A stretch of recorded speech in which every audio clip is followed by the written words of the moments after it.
Disclaimer भाइयों, ये कहानी पूरी तरह काल्पनिक है, केवल मनोरंजन के लिए बनाई गई है। इसमें शामिल नाम, उत्पाद और घटनाएं वास्तविकता से कोई संबंध नहीं रखती और किसी भी व्यक्ति की या भावना का अपमान नहीं करती। अगर आप हमारे सुपर टॉप लेवल चैनल पर नए हैं तो कृपया करके वीडियो को लाइक करें और चैनल को सब्सक्राइब करना ना भूलें। धन्यवाद। ये स्टोरी शिवम हरसौलिया द्वारा लिखा गया है और ये स्टोरी आपको पूरी यूट्यूब पर कहीं और नहीं मिलेगी, इसलिए चैनल को सपोर्ट करो। धन्यवाद। अध्याय 161 प्रबल प्रहार। अनुवादक सुपर टॉप नॉवेल चैनल द्वारा। मलिन, जो एक लंबे काले वस्त्र में लिपटा हुआ था, काउंट सेलिन के महल में गार्ड के पीछे पीछे चल रहा था। काउंट सेलिन अब भी वैसे ही लग रहे थे। शायद हाल ही में उन्हें प्रकाश सिटी की चिंता रही होगी, इसलिए वे काफी थके हुए लग रहे थे। इस बीच काउंट सेलिन के पास दो अधेड़ उम्र के आदमी खड़े थे। मलिन ने आंखें थोड़ी सिकुड़ी और देखा कि ये दोनों आदमी अलग अलग थे। वे मलिन जैसे ही थे, वे जादूगर थे। हाँ, ये तो बैरन मलिन ही हैं। जब गार्ड्स ने मुझे बताया तो पहले तो मुझे यकीन ही नहीं हुआ। मैंने सोचा भी नहीं था कि बैरन मलिन इतनी जल्दी वापस आ जाएंगे। आप बिल्कुल सही समय पर वापस आ गए हैं और प्रकाश सिटी के लिए बहुत बड़ी मदद है। काउंट सेलिन तुरंत उठ खड़ा हुआ। ये सुनिश्चित करने के बाद कि वह काले वस्त्र वाला आदमी सचमुच मलिन ही है, वह जोर से हंस पड़ा। उस समय उसके पास जितनी ज्यादा ताकत होगी, प्रकाश नगरी के खतरे को हल करने की संभावना उतनी ही ज्यादा होगी। ये देखकर कि मलिन उन दो जादूगरों की ओर देख रहा था, काउंट सेलिन ने उनका परिचय कराया। बैरन मलिन, ये दोनों जादूगर कुछ महीने पहले ही प्रकाश नगर में आए हैं। ये जादूगर फ्रेयर है, एक त्रितत्व जादूगर। कुछ देर रुकने के बाद काउंट सेलिन ने एक और जादूगर की ओर देखा और कहा, ये जादूगर बैरस है। वह एक चार तत्व जादूगर है और बेहद ताकतवर है। वह एक प्रथम स्तरीय जादूगर से भी आसानी से बच निकला था। ये सचमुच प्रकाश नगरी का आशीर्वाद है कि जादूगर बैरस हमारे साथ जुड़ सका। काउंट सेलिन स्पष्ट रूप से जादूगर बेयर्स को एक महत्वपूर्ण व्यक्ति मानते थे। एक घुमंतु जादूगर होने के नाते उनके लिए चार तत्वीय मंत्रों का निर्माण करना बेहद कठिन था। मलिन ने आंखें सिकोड़कर जादूगर बेयर्स की तरफ देखा। इस बीच जादूगर बेयर्स के चेहरे पर गर्व भरा भाव उभर आया। उसके मुंह पर एक मुस्कुराहट तैर गई और उसने शांत स्वर में कहा, मैंने प्रकाश नगर में जादूगर मलिन का नाम कई बार सुना है। अब जादूगर मलिन से मिलने। जादूगर बेयर्स की बात पूरी होने से पहले ही मलिन ने उसे बीच में रोककर शांति से पूछा, आप बेयर्स हैं? बेयर्स की भौहें थोड़ी सिकुड़ गईं, लेकिन वह नाराज नहीं हुए। उन्होंने बस सिर हिला दिया। स्विश। जैसे ही जादूगर बेयर्स ने सिर हिलाया, मलिन ने हाथ हिलाए और हवा में एक घना काला कोहरा छा गया। इसने न सिर्फ जादूगर बेयर्स को, बल्कि दूसरे जादूगर फ्रेयर को भी अपनी चपेट में ले लिया। अंधेरा कोहरा। मलिन ने डार्क मिस्ट का जादू किया था। बेयर्स तो बस एक प्रथम स्तरीय जादूगर से बचकर आया था। मलिन ने तो प्रथम स्तरीय जादूगर की भी परवाह नहीं की, बेयर्स की तो बात ही छोड़िए। ये दोनों जादूगर बस घुमक्कड़ जादूगर थे। उनकी मानसिक शक्ति प्रबल नहीं थी, उनके पास दूसरे दर्जे के जादूगर जितनी भी मानसिक शक्ति नहीं थी। इसलिए दोनों आसानी से डार्क मिस्ट के भ्रम में फंस गए। काउंट सेलिन चौंक गया और जल्दी से चिल्लाया, जादूगर मलिन, जल्दी रुको। हालांकि मलिन को काउंट सेलिन की कोई परवाह नहीं थी। 5 मुट्ठी भर आग के गोले चिलचिलाती गर्मी छोड़ते हुए उसके सामने प्रकट हुए। जाना। मलिन ने सामने की ओर इशारा किया। देखते ही देखते ये आग के गोले तेजी से धुंध में गोते लगाने लगे और फिर मलिन की निगाहों में ठंडी, जानलेवा मंशा का आभास हुआ। विस्फोट। आग के गोले फट गए और उनकी प्रचंड लपटों ने धुंध को लगभग उड़ा दिया। दूर से भी प्रचंड लपटों की तपिश महसूस की जा सकती थी। मलिन बिना किसी बदलाव के पलटा। उसने शांत स्वर में कहा, काउंट सेलिन। काउंट सेलिन ने मलिन की ओर देखते हुए एक उलझन भरी नजर डाली। डार्क मिस्ट के छटने के बाद बेयर्स का शरीर पहले से ही पहचान में नहीं आ रहा था। काउंट सेलिन को लेबिस सिटी के खिलाफ जिस ताकतवर जादूगर से बचाव की बड़ी उम्मीद थी, वह मलिन के एक वार को भी झेल नहीं पाया। इस समय काउंट सेलिन को जादूगरों के संगठन की ताकत याद आ गई। वर्तमान मलिन उससे कहीं अधिक शक्तिशाली था जब उसने मेरिलू के खिलाफ लड़ाई लड़ी थी। यह काउंट सेलिन कड़वाहट से भर गया। मलिन को देखकर वह अवाक रह गया। एक और जादूगर फ्रेयर भी गहरे कोहरे में घिरा हुआ था। वह जादूगर बेयर्स के शरीर को देखकर स्तब्ध रह गया। उसके बाद उसने मलिन की ओर देखा, उसकी निगाहें सदमे से भर गईं। जादूगर फ्रेयर को साफ पता था कि जादूगर बेयर्स कितना ताकतवर है। इसलिए जादूगर फ्रेयर को जादूगर बेयर्स पसंद नहीं था, फिर भी उसने यह बात अपने तक ही रखी क्योंकि उसकी हिम्मत नहीं थी कि वह कोई कदम उठाए। जादूगर फ्रेयर को भी पता था कि प्रकाश नगर पहुंचने के बाद जादूगर बेयर्स ने विल्सन परिवार के साथ क्या क्या किया था। मलिन को जादूगर बेयर्स को आसानी से मारते देखकर उसे समझ आ गया कि डार्क मैजिक क्षेत्र में शामिल हो चुका मलिन उसकी कल्पना से कहीं ज्यादा ताकतवर है। जादूगर मलिन, मैं भी बेयर्स के पिछले काम से असंतुष्ट हूँ। मुझे उम्मीद है कि जादूगर मलिन समझ जाएंगे। एक घुमक्कड़ जादूगर के रूप में जादूगर फ्रेया स्वाभाविक रूप से जानता था कि उसे इस समय क्या कहना होगा। मलिन ने हाथ हिलाए और जादूगर फ्रेयर की ओर सोचती हुई नजर डाली। उसके चेहरे पर मुस्कान तैर गई। जाहिर है, मैं समझता हूँ, वरना बेयर्स जमीन पर अकेला नहीं होता। जादूगर फ्रेयर की रीढ़ में एक सिहरन दौड़ गई। जैसे ही वह काली धुंध में गिरा, उसे दिशा का बोध पूरी तरह से खो गया। मानो उसका पूरा अस्तित्व एक अंतहीन अंधकार में डूब गया हो। उसे पता था कि वह एक भ्रम में फंस गया है, लेकिन वह कुछ नहीं कर सकता था। यदि मलिन उसे मारना चाहता तो उसे ऐसा करने के लिए केवल एक मंत्र की आवश्यकता होती। काउंट सेलिन अब थोड़ा अजीब लग रहा था। मलिन की ताकत उसकी उम्मीदों से ज्यादा थी। शुरुआत में जादूगर बेयर्स उसके सामने अपनी ताकत का दिखावा करता रहा। उसने अपने कुछ मंत्र दिखाए और वे वाकई प्रभावशाली थे। जादूगर फ्रेयर भी जादूगर बेयर्स की बात मानने को तैयार था। हालांकि उसे उम्मीद नहीं थी कि शक्तिशाली जादूगर बेयर्स को मलिन आसानी से मार डालेगा। दरअसल वह बेयर्स द्वारा विल्सन कैसल में की गई हर हरकत के बारे में जानता था। वह बेयर्स का इस्तेमाल अभी भी कर सकता था, इसलिए उसने उसे रोका नहीं। हालांकि अब मलिन की ताकत देखकर काउंट सेलिन को अपने किए पर पछतावा हुआ। बैरन मलिन, जादूगर बेयर्स स्वेच्छा से प्रकाश सिटी में शामिल हो गए। मैं उनके कुछ कामों को रोक नहीं सकता। अपनी बात पूरी भी नहीं कर पाया था कि मलिन ने उसे बीच में ही टोक दिया। मलिन ने काउंट सेलिन को घूरते हुए ठंडे स्वर में चेतावनी दी, काउंट सेलिन, चाहे जो भी हो, मुझे उम्मीद है कि यह पहली और आखिरी बार होगा। काउंट सेलिन खुश नहीं था क्योंकि मलिन अब उसे गंभीरता से चेतावनी दे रहा था। वह वही काउंट था जो विशाल प्रकाश नगर राज्य पर नियंत्रण रखता था। हालांकि काउंट सेलिन ने यह भी देखा कि मलिन अब पहले जैसा नहीं रहा। मलिन की भयानक आभा देखकर उसकी रूह कांप उठी। मलिन उस समय मेरिलूक से कहीं ज्यादा ताकतवर लग रहा था। इस प्रकार, हालांकि वह मलिन के धमकी भरे लहजे से थोड़ा नाखुश था, फिर भी उसने एक बनावटी मुस्कान बिखेरी। बैरन मलिन, निश्चिंत रहें कि जादूगर बेयर्स वाली बात दोबारा नहीं होगी। काउंट सेलिन का वादा पाकर मलिन ने सिर हिला दिया। उसने काउंट सेलिन पर और दबाव नहीं डाला। आखिरकार, इन चीजों से बचना मुश्किल था। अगर विल्सन परिवार प्रकाश नगर में रहना चाहता था, तो उसे यहाँ पूरी तरह से ढलने के लिए काउंट सेलिन पर निर्भर रहना ही होगा। इसके बाद काउंट सेलिन खतरे और डर से भर जाएगा। भविष्य में, अगर मलिन प्रकाश नगर छोड़ भी दे, तो भी काउंट सेलिन बेयर्स के साथ ऐसा कुछ दोबारा नहीं होने देगा। ठीक है। जब मैं लौटा, तो मैंने प्रकाश नगर में तनाव देखा। काउंट सेलिन, क्या बात है? मलिन ने संदेह से पूछा। प्रकाश नगर की बात का जिक्र आते ही काउंट सेलिन के मन की नाराजगी तुरंत गायब हो गई। हालांकि बेयर्स मर चुका था, लेकिन उससे भी ज्यादा ताकतवर मलिन वापस आ गया था, ये काउंट सेलिन के लिए एक बड़ी खुशखबरी थी। इस प्रकार, काउंट सेलिन ने प्रकाश सिटी और लेबिस सिटी के बीच विवाद के बारे में विस्तार से बताया। इतने सालों में, हालांकि लेबिस शहर और प्रकाश शहर के बीच छोटे मोटे विवाद होते रहे हैं, फिर भी हम काफी शांतिपूर्ण रहे हैं। हालांकि 6 महीने पहले काउंट टेलोन की मृत्यु के बाद और उनके बेटे लोंगार्डी को काउंट की उपाधि मिलने के बाद, उन्होंने अपनी सेना का बेतहाशा विस्तार करना शुरू कर दिया। उन्होंने जानबूझकर दोनों नगर राज्यों के बीच कुछ मतभेद भी पैदा किए। इसके बाद लोंगार्डी और भी ज्यादा लापरवाह हो गया। उसने प्रकाश नगर के बाहर गुप्तचरों को भेजना शुरू कर दिया ताकि वे प्रकाश नगर में आने जाने वालों पर नजर रख सकें। इससे कई व्यापारी डर के मारे प्रकाश नगर से दूर रहने लगे। अगर बात सिर्फ इतनी ही हो, तो भी मैं इसे बर्दाश्त कर सकता हूँ। लेकिन 1 महीने पहले लोंगार्दी ने अपनी सेना को प्रकाश नगर राज्य के एक छोटे से कस्बे पर जबरदस्ती आक्रमण करने के लिए भेजा था। जाहिर है, वह युद्ध छेड़ रहा था। ये देखा जा सकता था कि काउंट सेलिन बेहद गुस्से में था। उसकी आंखों में चिंता की लकीरें उभर आईं, हालांकि उसने खुद को दबाने की कोशिश की। उसे डर था कि उसकी सेना लेबिस शहर के सामने टिक नहीं पाएगी। यदि नगर राज्यों के बीच विवाद हैं, तो आपने राजा से निर्णय क्यों नहीं मांगा? मलिन ने काउंट सेलिन से पूछा। हालांकि उन्होंने प्रकाश नगर में ज्यादा समय नहीं बिताया था, फिर भी उन्हें ब्लैकमून साम्राज्य के नगर राज्यों की अनियंत्रित व्यवस्था का पता था। हालांकि ब्लैकमून साम्राज्य के शाही परिवार की शक्ति बहुत बड़ी थी, इसलिए सभी नगर राज्य शाही परिवार के आदेश का विरोध करने की हिम्मत नहीं जुटा पाते थे। इस प्रकार, यदि नगर राज्यों के बीच कोई विवाद होता, तो वे राजपरिवार से निर्णय मांग सकते थे। यह नगर राज्यों के बीच कई मुद्दों का एक बेहतरीन समाधान था। राजा का निर्णय। काउंट सेलिन ने सिर हिलाते हुए कड़वाहट से मुस्कुराया। मैं ये तो कर ही चुका हूं, लेकिन लोंगार्दी अब शाही परिवार के 8वें राजकुमार की सेवा कर रहा है। शाही परिवार तक पहुंचते ही 8वें राजकुमार ने मेरी अर्जी दबा दी। इसलिए, मैं राजा के फैसले पर भरोसा नहीं कर सकता। मलिन को अचानक गुस्सा आ गया। वह इतना आलसी था कि इतने पेचीदा रिश्ते की परवाह ही नहीं कर रहा था। शाही परिवार का प्रभाव हो या न हो, मलिन विल्सन परिवार को दोबारा घर बदलने नहीं देगा।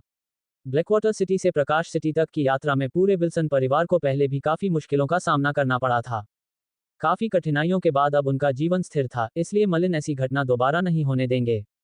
काउंट सेलिन, सच सच बताओ, लोंगार्डी अपनी हरकतों को लेकर कितना आश्वस्त है? मुझे डर है कि सेना की ताकत के अलावा और भी वजहें होंगी, है ना? काउंट सेलिन स्पष्ट रूप से जादूगर बेयर्स को एक महत्वपूर्ण व्यक्ति मानते थे। एक घुमंतु जादूगर होने के नाते उनके लिए 4 तत्वीय मंत्रों का निर्माण करना बेहद कठिन था। मलिन ने आंखें सिकोड़कर जादूगर बेयर्स की तरफ देखा। इस बीच जादूगर बेयर्स के चेहरे पर गर्व भरा भाव उभर आया। उसके मुंह पर एक मुस्कुराहट तैर गई और उसने शांत स्वर में कहा, मैंने प्रकाश नगर में जादूगर मलिन का नाम कई बार सुना है। अब जादूगर मलिन से मिलने। जादूगर बेयर्स की बात पूरी होने से पहले ही मलिन ने उसे बीच में रोककर शांति से पूछा, आप बेयर्स हैं? बेयर्स की भौहें थोड़ी सिकुड़ गईं, लेकिन वह नाराज नहीं हुए। उन्होंने बस सिर हिला दिया। स्विश! जैसे ही जादूगर बेयर्स ने सिर हिलाया, मलिन ने हाथ हिलाए और हवा में एक घना काला कोहरा छा गया। इसने न सिर्फ जादूगर बेयर्स को, बल्कि दूसरे जादूगर फ्रेयर को भी अपनी चपेट में ले लिया। अंधेरा कोहरा। मलिन ने डार्क मिस्ट का जादू किया था। बेयर्स तो बस एक प्रथम स्तरीय जादूगर से बचकर आया था। मलिन ने तो प्रथम स्तरीय जादूगर की भी परवाह नहीं की, बेयर्स की तो बात ही छोड़िए। ये दोनों जादूगर बस घुमक्कड़ जादूगर थे। उनकी मानसिक शक्ति प्रबल नहीं थी, उनके पास दूसरे दर्जे के जादूगर जितनी भी मानसिक शक्ति नहीं थी। इसलिए दोनों आसानी से डार्क मिस्ट के भ्रम में फंस गए। काउंट सेलिन चौंक गया और जल्दी से चिल्लाया, जादूगर मलिन, जल्दी रुको। हालांकि मलिन को काउंट सेलिन की कोई परवाह नहीं थी। 5 मुट्ठी भर आग के गोले चिलचिलाती गर्मी छोड़ते हुए उसके सामने प्रकट हुए। जाना। मलिन ने सामने की ओर इशारा किया। देखते ही देखते ये आग के गोले तेजी से धुंध में गोते लगाने लगे और फिर मलिन की निगाहों में ठंडी, जानलेवा मंशा का आभास हुआ। विस्फोट! आग के गोले फट गए और उनकी प्रचंड लपटों ने धुंध को लगभग उड़ा दिया। दूर से भी प्रचंड लपटों की तपिश महसूस की जा सकती थी। मलिन बिना किसी बदलाव के पलटा। उसने शांत स्वर में कहा, काउंट सेलिन। काउंट सेलिन ने मलिन की ओर देखते हुए एक उलझन भरी नजर डाली। डार्क मिस्ट के छटने के बाद बेयर्स का शरीर पहले से ही पहचान में नहीं आ रहा था। काउंट सेलिन को लेबिस सिटी के खिलाफ जिस ताकतवर जादूगर से बचाव की बड़ी उम्मीद थी, वह मलिन के एक वार को भी झेल नहीं पाया। इस समय काउंट सेलिन को जादूगरों के संगठन की ताकत याद आ गई। वर्तमान मलिन उससे कहीं अधिक शक्तिशाली था जब उसने मेरिलू के खिलाफ लड़ाई लड़ी थी। यह काउंट सेलिन कड़वाहट से भर गया। मलिन को देखकर वह अवाक रह गया। एक और जादूगर फ्रेयर भी गहरे कोहरे में घिरा हुआ था। वह जादूगर बेयर्स के शरीर को देखकर स्तब्ध रह गया। उसके बाद उसने मलिन की ओर देखा, उसकी निगाहें सदमे से भर गईं। जादूगर फ्रेयर को साफ पता था कि जादूगर बेयर्स कितना ताकतवर है। इसलिए जादूगर फ्रेयर को जादूगर बेयर्स पसंद नहीं था, फिर भी उसने यह बात अपने तक ही रखी क्योंकि उसकी हिम्मत नहीं थी कि वह कोई कदम उठाए। जादूगर फ्रेयर को भी पता था कि प्रकाश नगर पहुंचने के बाद जादूगर बेयर्स ने विल्सन परिवार के साथ क्या क्या किया था। मलिन को जादूगर बेयर्स को आसानी से मारते देखकर उसे समझ आ गया कि डार्क मैजिक क्षेत्र में शामिल हो चुका मलिन उसकी कल्पना से कहीं ज्यादा ताकतवर है। जादूगर मलिन, मैं भी बेयर्स के पिछले काम से असंतुष्ट हूं। मुझे उम्मीद है कि जादूगर मलिन समझ जाएंगे। एक घुमक्कड़ जादूगर के रूप में जादूगर फ्रेया स्वाभाविक रूप से जानता था कि उसे इस समय क्या कहना होगा। मलिन ने हाथ हिलाए और जादूगर फ्रेया की ओर सोचती हुई नजर डाली। उसके चेहरे पर मुस्कान तैर गई। जाहिर है, मैं समझता हूं, वरना बेयर्स जमीन पर अकेला नहीं होता। जादूगर फ्रेया की रीढ़ में एक सिहरन दौड़ गई। जैसे ही वह काली धुंध में घिरा, उसे दिशा का बोध पूरी तरह से खो गया। मानो उसका पूरा अस्तित्व एक अंतहीन अंधकार में डूब गया हो। उसे पता था कि वह एक भ्रम में फंस गया है, लेकिन वह कुछ नहीं कर सकता था। यदि मलिन उसे मारना चाहता तो उसे ऐसा करने के लिए केवल एक मंत्र की आवश्यकता होती। काउंट सेलिन अब थोड़ा अजीब लग रहा था। मलिन की ताकत उसकी उम्मीदों से ज्यादा थी। शुरुआत में जादूगर बेयर्स उसके सामने अपनी ताकत का दिखावा करता रहा। उसने अपने कुछ मंत्र दिखाए और वे वाकई प्रभावशाली थे। जादूगर फ्रेयर भी जादूगर बेयर्स की बात मानने को तैयार था। हालांकि उसे उम्मीद नहीं थी कि शक्तिशाली जादूगर बेयर्स को मलिन आसानी से मार डालेगा। दरअसल वह बेयर्स द्वारा विल्सन कैसल में की गई हर हरकत के बारे में जानता था। वह बेयर्स का इस्तेमाल अभी भी कर सकता था, इसलिए उसने उसे रोका नहीं। हालांकि अब मलिन की ताकत देखकर काउंट सेलिन को अपने किए पर पछतावा हुआ। बैरन मलिन, जादूगर बेयर्स स्वेच्छा से प्रकाश सिटी में शामिल हो गए। मैं उनके कुछ कामों को रोक नहीं सकता। अपनी बात पूरी भी नहीं कर पाया था कि मलिन ने उसे बीच में ही टोक दिया। मलिन ने काउंट सेलिन को घूरते हुए ठंडे स्वर में चेतावनी दी, काउंट सेलिन, चाहे जो भी हो, मुझे उम्मीद है कि यह पहली और आखिरी बार होगा। काउंट सेलिन खुश नहीं था क्योंकि मलिन अब उसे गंभीरता से चेतावनी दे रहा था। वह वही काउंट था जो विशाल प्रकाश नगर राज्य पर नियंत्रण रखता था। हालांकि काउंट सेलिन ने यह भी देखा कि मलिन अब पहले जैसा नहीं रहा। मलिन की भयानक आभा देखकर उसकी रूह कांप उठी। मलिन उस समय मेरिलूंग से कहीं ज्यादा ताकतवर लग रहा था। इस प्रकार, हालांकि वह मलिन के धमकी भरे लहजे से थोड़ा नाखुश था, फिर भी उसने एक बनावटी मुस्कान बिखेरी। बैरन मलिन, निश्चिंत रहें कि जादूगर बेयर्स वाली बात दोबारा नहीं होगी। काउंट सेलिन का वादा पाकर मलिन ने सिर हिला दिया। उसने काउंट सेलिन पर और दबाव नहीं डाला। आखिरकार इन चीजों से बचना मुश्किल था। अगर विल्सन परिवार प्रकाश नगर में रहना चाहता था तो उसे यहाँ पूरी तरह से ढलने के लिए काउंट सेलिन पर निर्भर रहना ही होगा। इसके बाद काउंट सेलिन खतरे और डर से भर जाएगा। भविष्य में अगर मलिन प्रकाश नगर छोड़ भी दे तो भी काउंट सेलिन बेयर्स के साथ ऐसा कुछ दोबारा नहीं होने देगा। ठीक है, जब मैं लौटा तो मैंने प्रकाश नगर में तनाव देखा। काउंट सेलिन, क्या बात है?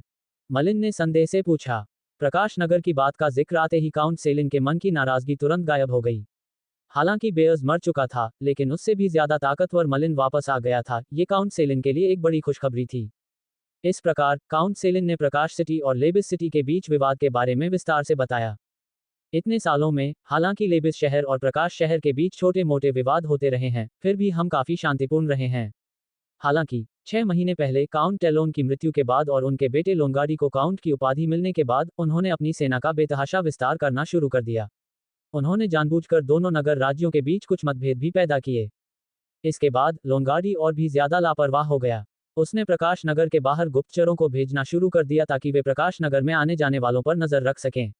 इससे कई व्यापारी डर के मारे प्रकाश नगर से दूर रहने लगे। अगर बात सिर्फ इतनी ही हो तो भी मैं इसे बर्दाश्त कर सकता हूं। लेकिन 1 महीने पहले लोंगार्दी ने अपनी सेना को प्रकाश नगर राज्य के एक छोटे से कस्बे पर जबरदस्ती आक्रमण करने के लिए भेजा था। जाहिर है वह युद्ध छेड़ रहा था। ये देखा जा सकता था कि काउंट सेलिन बेहद गुस्से में था। उसकी आंखों में चिंता की लकीरें उभर आईं, हालांकि उसने खुद को दबाने की कोशिश की। उसे डर था कि उसकी सेना लेबिस शहर के सामने टिक नहीं पाएगी। यदि नगर राज्यों के बीच विवाद हैं, तो आपने राजा से निर्णय क्यों नहीं मांगा? मलिन ने काउंट सेलिन से पूछा। हालांकि उन्होंने प्रकाश नगर में ज्यादा समय नहीं बिताया था, फिर भी उन्हें ब्लैकमून साम्राज्य के नगर राज्यों की अनियंत्रित व्यवस्था का पता था। हालांकि ब्लैकमून साम्राज्य के शाही परिवार की शक्ति बहुत बड़ी थी, इसलिए सभी नगर राज्य शाही परिवार के आदेश का विरोध करने की हिम्मत नहीं जुटा पाते थे। इस प्रकार यदि नगर राज्यों के बीच कोई विवाद होता तो वे राजपरिवार से निर्णय मांग सकते थे। यह नगर राज्यों के बीच कई मुद्दों का एक बेहतरीन समाधान था। राजा का निर्णय। काउंट सेलिन ने सिर हिलाते हुए कड़वाहट से मुस्कुराया। मैं ये तो कर ही चुका हूं, लेकिन लोंगार्दी अब शाही परिवार के 8वें राजकुमार की सेवा कर रहा है।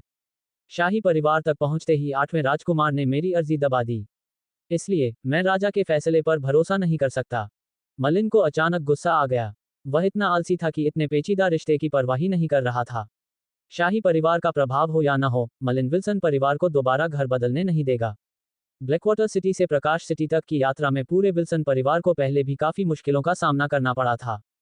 काफी कठिनाइयों के बाद अब उनका जीवन स्थिर था, इसलिए मलिन ऐसी घटना दोबारा नहीं होने देंगे। काउंट सेलिन, सच सच बताओ, लोंगार्डी अपनी हरकतों को लेकर कितना आश्वस्त है? मुझे डर है कि सेना की ताकत के अलावा और भी वजहें होंगी, है ना? मलिन ने काउंट सेलिन की आंखों में सीधे देखा। वह जानता था कि काउंट सेलिन के पास बेयर्स के बारे में इतना अच्छा सोचने के अपने कारण होंगे। इसका संबंध लेबिस सिटी और प्रकाश सिटी के बीच के विवाद से हो सकता है। अध्याय 162, जादूगर हेगर। अनुवादक, सुपर टॉप नॉवेल चैनल द्वारा। काउंट सेलिन ने मलिन की ओर देखा। वह जानता था कि अगर उसे मलिन की मदद चाहिए तो उसे सच बताना होगा। इसलिए काउंट सेलिन ने अपना सिर हिलाया और एक बनावटी भाव प्रकट करते हुए धीरे से कहा, ये सही है। लेबिस शहर के पास सैन्य बढ़त है, लेकिन प्रकाश शहर में मेरी सेना भी उतनी कमजोर नहीं है। मुझे सबसे ज्यादा चिंता इस बात की है कि लोंगार्डी ने जिन जादूगरों को भर्ती किया है, उनमें से एक शक्तिशाली प्रथम स्तरीय जादूगर है। लेबिस शहर के प्रथम स्तरीय जादूगर को रोकने में जादूगर बेयर्स मेरा तुरुप का पत्ता है। काउंट सेलिन की बात खत्म होने के बाद उसने मलिन को घूर कर देखा। वह बेयर्स के बारे में इसलिए इतना सोचता था क्योंकि बेयर्स एक बार पहले स्तर के जादूगर से आसानी से बच निकला था। इस प्रकार काउंट सेलिन को जादूगर बेयर्स से बहुत उम्मीदें थीं।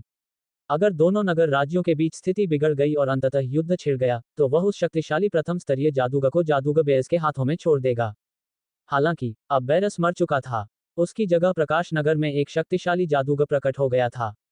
प्रथम स्तर का जादूगर, है ना? मलिन ने एक पल सोचा। वह जानता था कि प्रथम स्तर और प्रवेश स्तर के जादूगरों के बीच बहुत बड़ा अंतर होता है। एक साधारण घुमक्कड़ जादूगर, भले ही वह प्रथम स्तर का जादूगर ही क्यों न हो, अंधेरे जादू के क्षेत्र में प्रवेश स्तर के 4 तत्व जादूगर से ज्यादा शक्तिशाली नहीं हो सकता। इस बीच मलिन ने कई प्रथम स्तरीय जादूगरों को हरा दिया था। यहां तक कि शक्तिशाली प्रथम स्तरीय जादूगर व्याक्सा भी उसके हाथों मारा गया था। इस प्रकार मलिन को एक साधारण घुमंतु जादूगर की परवाह नहीं थी, भले ही वह व्यक्ति प्रथम स्तर का जादूगर ही क्यों न हो। जिस वर्ष मलिन डार्क मैजिक क्षेत्र में शामिल हुआ था, उस दौरान उसकी क्षमताओं में तेजी से सुधार हुआ था, साथ ही उसके अनुभव और ज्ञान में भी। डार्क मैजिक क्षेत्र में इतने सारे विलक्षण लोगों से मिलने के बाद मलिन को अब किसी प्रथम या द्वितीय स्तर के घुमंतु जादूगर की परवाह नहीं रही। मुझे उस प्रथम स्तरीय जादूगर से निपटने दो, मलिन ने गहरी आवाज में शांति से कहा। काउंट सेलिन खुशी से फूला नहीं समा रहा था। अगर यूं कहें कि उसे पहले भी जादूगर बेयर्स की काबिलियत पर शक था, तो मलिन के वादे की बदौलत काउंट सेलिन को आखिरकार इस मामले में थोड़ा भरोसा हो गया था। एक बार जब प्रथम स्तरीय जादूगर को बांध दिया गया, तो काउंट सेलिन लेबिस सिटी की सेना के हमलों से नहीं डरेगा, क्योंकि शहर की दीवारें ऊंची थीं और कई अभिजात वर्ग की घुड़सवार इकाइयां प्रकाश सिटी में आ गई थीं। इसके बाद मलिन ने काउंट सेलिन से माफी मांगी और महल से बाहर निकल गया। अपनी गाड़ी में वापस आकर मलिन ने एक पल सोचा और फिर गाड़ीवान से कहा, जादूगर हिल के घर जाओ। फिर गाड़ी धीरे धीरे आगे बढ़ी। एक विशाल कमरे में लेबिस शहर का काउंट लोनगार्डी भौहें चढ़ाए इधर उधर टहल रहा था। उसके चेहरे पर बेचैनी की झलक थी। ये बेचैनी प्रकाश नगर में छिपे एक जासूस द्वारा भेजी गई सूचना से उपजी थी। काउंट लोनगार्डी एक बेहद महत्वाकांक्षी अभिजात था। वह इस छोटे से इलाके लेबिस शहर में एक छोटा काउंट बनकर संतुष्ट नहीं था। इसलिए उसने शाही परिवार के 8वें राजकुमार के पास गुप्त रूप से शरण ली थी। 8वें राजकुमार के प्रभाव से वह अपने 2 बड़े भाइयों को हराने में कामयाब रहा और अंततः लेबिस शहर का काउंट बन गया। काउंट बनने के बाद उसकी महत्वाकांक्षाएं और भी बड़ी हो गईं। वह लेबिस शहर का विस्तार करना चाहता था, इसलिए उसे पास के प्रकाश शहर को खत्म करना था। सब कुछ ठीक चल रहा था और उसकी योजना लगभग पूरी हो चुकी थी। जब सारी तैयारियां पूरी हो जाएंगी, तो वह प्रकाश शहर के खिलाफ युद्ध छेड़ देगा और पूरे प्रकाश शहर को अपने कब्जे में ले लेगा। हालांकि एक बड़ा बदलाव आ चुका था। आमतौर पर आत्मविश्वास से भरे रहने वाले लोनगार्डी भी अपने फैसले को लेकर निश्चिंत नहीं थे। Sir count. जल्द ही कुछ जादूगर कमरे में आ गए। काउंट लोनगार्डी ने इन जादूगरों पर नजर डाली और खुद को संभाला। फिर उसने जादूगरों के नेता से धीरे से कहा, जादूगर हेगर, मुझे अभी अभी एक जासूस का संदेश मिला है जिसने मुझे बेचैन कर दिया है, जिसके परिणामस्वरूप अंतिम निर्णय निर्णायक हो गया है। ओह, ऐसी कौन सी खबर है जिसने सर काउंट को दुविधा में डाल दिया? जादूगर हेगर ऐसे शांत दिख रहे थे मानो उन्हें किसी चीज की परवाह ही न हो। उनके अलावा बाकी सभी लोग उनके आत्मविश्वास को महसूस कर सकते थे। उनके आसपास के लोग उनके आत्मविश्वास से प्रभावित थे और उन्हें लग रहा था कि वे दुनिया में कुछ भी कर सकते हैं। जादूगर हेगर, जिन एलिमेंटल स्वॉर्ड्समैन को हमने प्रकाश नगर की निगरानी के लिए भेजा था, वे सभी मर चुके हैं। उनके शव अभी बाहर हैं। लोनगार्डी ने तुरंत बाहर खड़े पहरेदारों को निर्देश दिया और फिर उनमें से कुछ पहरेदार कुछ शवों को कमरे में ले गए। ये सभी शव जलकर काले पड़ चुके थे और इतनी बुरी तरह विकृत हो चुके थे कि पहचानना मुश्किल था। जाहिर है कि वे किसी भीषण आग में जलकर मर गए थे। इस बीच कुछ शरीरों के अंग कट गए थे। ऐसा लग रहा था मानो उन्हें कोई जबरदस्त चोट लगी हो। जादूगर हेगर ने इन शवों पर एक नजर डाली और मुस्कुराया। शायद इन पर फायरबॉल जैसा कोई हमला हुआ होगा। ये किसी जादूगर की करतूत है। लेकिन हमें ये तो पता है कि प्रकाश नगर में 3 जादूगर हैं, जादूगर बेरस, जादूगर फ्रियर और जादूगर हिल। बेरस और फ्रियर के पास अग्नि प्रकार के मंत्र नहीं थे। केवल जादूगर हिल ने ही फायरबॉल का निर्माण किया था, लेकिन उसका मंत्र मॉडल अस्थिर है। वह आसानी से मंत्र नहीं चला सकता। क्या वह शहर के बाहर के एलिमेंटल स्वॉर्ड्समैन को मंत्रों से मारने के लिए अपनी जान जोखिम में डालना चाहता है? जादूगर हेगर के शब्दों ने प्रकाश शहर की वर्तमान स्थिति को स्पष्ट रूप से समझाया, जिससे स्थिति के बारे में उनकी समझ की पुष्टि हुई। अपनी बात समाप्त करने के बाद जादूगर हेगर ने काउंट लोनगार्डी की ओर देखा। काउंट लोनगार्डी ने अपना सिर थोड़ा हिलाया, फिर धीमी आवाज में कहा, जादूगर हेगर, इस बार तुम गलत हो। प्रकाश नगर में सिर्फ जादूगर हिल के पास ही फायरबॉल नहीं है, मलिन के पास भी है। मलिन? तुम्हारा मतलब मलिन है जो डार्क मैजिक क्षेत्र में शामिल हो गया है? अचानक जादूगर हेगर की आंखें चमक उठीं। उसने काउंट लोनगार्डी को और बाकी जादूगरों को भी गहरी निगाहों से घूरा। मलिन का नाम सुनते ही उनकी आंखों में एक अजीब सी चमक आ गई। ऐसा नहीं था कि मलिन ने अपने लिए कोई नाम कमाया था, बल्कि डार्क मैजिक क्षेत्र, जिसमें मलिन शामिल हुआ था, वह जादू टोने करने वालों का संगठन था, जिसमें शामिल होने का सपना ये घुमंतु जादूगर जीवन भर देखते रहे थे। प्रकाश शहर के काउंट सेलिन ने बहुत पहले ही मलिन के डार्क मैजिक क्षेत्र में शामिल होने की जानकारी लीक कर दी थी, इसलिए आसपास के शहर राज्यों को इसके बारे में पता था। सर काउंट, क्या ये सचमुच मलिन है जो डार्क मैजिक क्षेत्र में शामिल हो गया है? जादूगर हेगर ने एक बार फिर गंभीर भाव से पूछा। काउंट लोनगार्डी ने गंभीरता से कहा, ठीक है, मलिन वापस आ गया है। प्रकाश नगर में मेरे जो जासूस तैनात थे, उन्होंने मलिन को अपनी आंखों से देखा है। कोई गलती नहीं होगी। वाह, सचमुच वाह, मुझे उम्मीद नहीं थी कि मलिन इस समय डार्क मैजिक क्षेत्र में चुपचाप रहेगा। वह प्रकाश नगर लौट आया है और यह बहुत अच्छी खबर है। जादूगर हेगर ने मुस्कुराहट प्रकट की। अन्य जादूगरों ने भी इस विषय पर अपनी अपनी राय रखी। कुछ लोग इसलिए खुश थे क्योंकि मलिन अंध जादू के क्षेत्र से लौट आया था जहां उसके पास कई जादू के मॉडल, औषधि के सूत्र वगैरह होंगे। ये वो चीजें थीं जिन्हें वे जीवन भर पाना चाहते थे। घुमंतु जादूगरों के रूप में उन्हें एक जादू का मॉडल पाने के लिए युद्धों में अपनी जान भी जोखिम में डालनी पड़ी। कुछ जादूगर थोड़े चिंतित थे। आखिरकार जादूगरों के संगठन के जादूगरों से निपटना आसान नहीं था। सावधानी न बरतने पर वे मारे भी जा सकते थे। जादूगर हेगर, तुम्हारे होते हुए मुझे पूरा यकीन है। मूर्ख सेलिन को यकीन था कि बैरस जादूगर हेगर को पकड़ सकता है। सचमुच मूर्खता। अगर उनके सभी जादूगर एक साथ हमला भी कर दें, तो भी मुझे विश्वास है कि जादूगर हेगर स्थिति को संभाल सकता है। मुझे डार्क मैजिक क्षेत्र की ज्यादा चिंता है। अगर डार्क मैजिक क्षेत्र को पता चल गया कि मलिन हमारे हाथों मारा गया है, तो क्या इससे हमें कोई परेशानी होगी? काउंट लोंगारी को जादूगर हेगर पर पूरा भरोसा था। दरअसल, वह मलिन की हत्या के बाद डार्क मैजिक रीजन से निपटने के बारे में सोच रहा था। काउंट लोंगारी की नजरों से मिलते ही जादूगर हेगर मुस्कुराया। लगता है सर काउंट को डार्क मैजिक रीजन के नियम नहीं पता। जब तक जादूगरों के संगठन में जादूगर प्रथम स्तरीय जादूगर नहीं बन जाता, तब तक वह एक अस्थायी सदस्य ही रहेगा। अगर वह मर भी गया, तो भी डार्क मैजिक रीजन कोई कार्रवाई नहीं करेगा। कुछ देर रुकने के बाद जादूगर हेगर ने देखा कि दूसरे जादूगर अभी भी मलिन के जादू के मॉडल और औषधियों पर चर्चा कर रहे थे। उसने तिरस्कारपूर्ण भाव दिखाते हुए उनसे अहंकार से कहा, शायद तुम्हें ये बात समझ नहीं आ रही। मलिन के पास सबसे कीमती चीज क्या है? न तो जादू के मॉडल हैं और न ही औषधियां, बल्कि उसके हाथों में मौजूद काले जादू की अंगूठी है। कोई व्यक्ति केवल टोकन के साथ ही डार्क मैजिक क्षेत्र में शामिल हो सकता है, जबकि डार्क मैजिक रिंग ही टोकन है। मलिन को मारकर डार्क मैजिक रिंग प्राप्त करने के बाद मैं डार्क मैजिक क्षेत्र में शामिल हो सकता हूँ। जादूगर हेगर की आंखें उत्साहपूर्ण और आशापूर्ण थीं। काला जादू की अंगूठी। अगर किसी दूसरे जादूगर के संगठन का कोई सदस्य काला जादू क्षेत्र के जादूगर को मारकर काला जादू की अंगूठी हासिल कर लेता है, तो क्या उसके लिए काला जादू क्षेत्र में घुसना आसान नहीं होगा? यहाँ तक कि काउंट लोंगारी भी जादूगर हेगर द्वारा बताए गए जादूगरों के संगठन में रुचि रखते थे। हे, अच्छा सवाल, लेकिन डार्क मैजिक क्षेत्र इस पर विचार कैसे नहीं कर सकता? हर जादूगर जो डार्क मैजिक रिंग रखता है और डार्क मैजिक क्षेत्र में प्रवेश करता है, उसकी कड़ी जांच की जाएगी। अगर वह व्यक्ति किसी दूसरे जादूगर संगठन का जादूगर है, तो अब उसका पता जरूर चल जाएगा। हालांकि, अगर वे डार्क मैजिक क्षेत्र के आधिकारिक सदस्य हैं, तो मामला अलग होगा। उन्होंने डार्क मैजिक क्षेत्र के साथ एक विशेष अनुबंध पर हस्ताक्षर किए हैं और डार्क मैजिक क्षेत्र द्वारा संरक्षित हैं। एक बार जब वे मारे जाते हैं, तो डार्क मैजिक क्षेत्र अपराधी को खत्म करने के लिए लोगों को भेजेगा। जादूगर हेगर डार्क मैजिक क्षेत्र से बहुत परिचित प्रतीत होता था। जल्द ही, एक दुबले पतले जादूगर ने धीमी आवाज में पूछा, जादूगर हेगर, अगर डार्क मैजिक। अध्याय 163, बैंगनी पत्थर पाउडर औषधि। अनुवादक, सुपर टॉप नॉवेल चैनल द्वारा।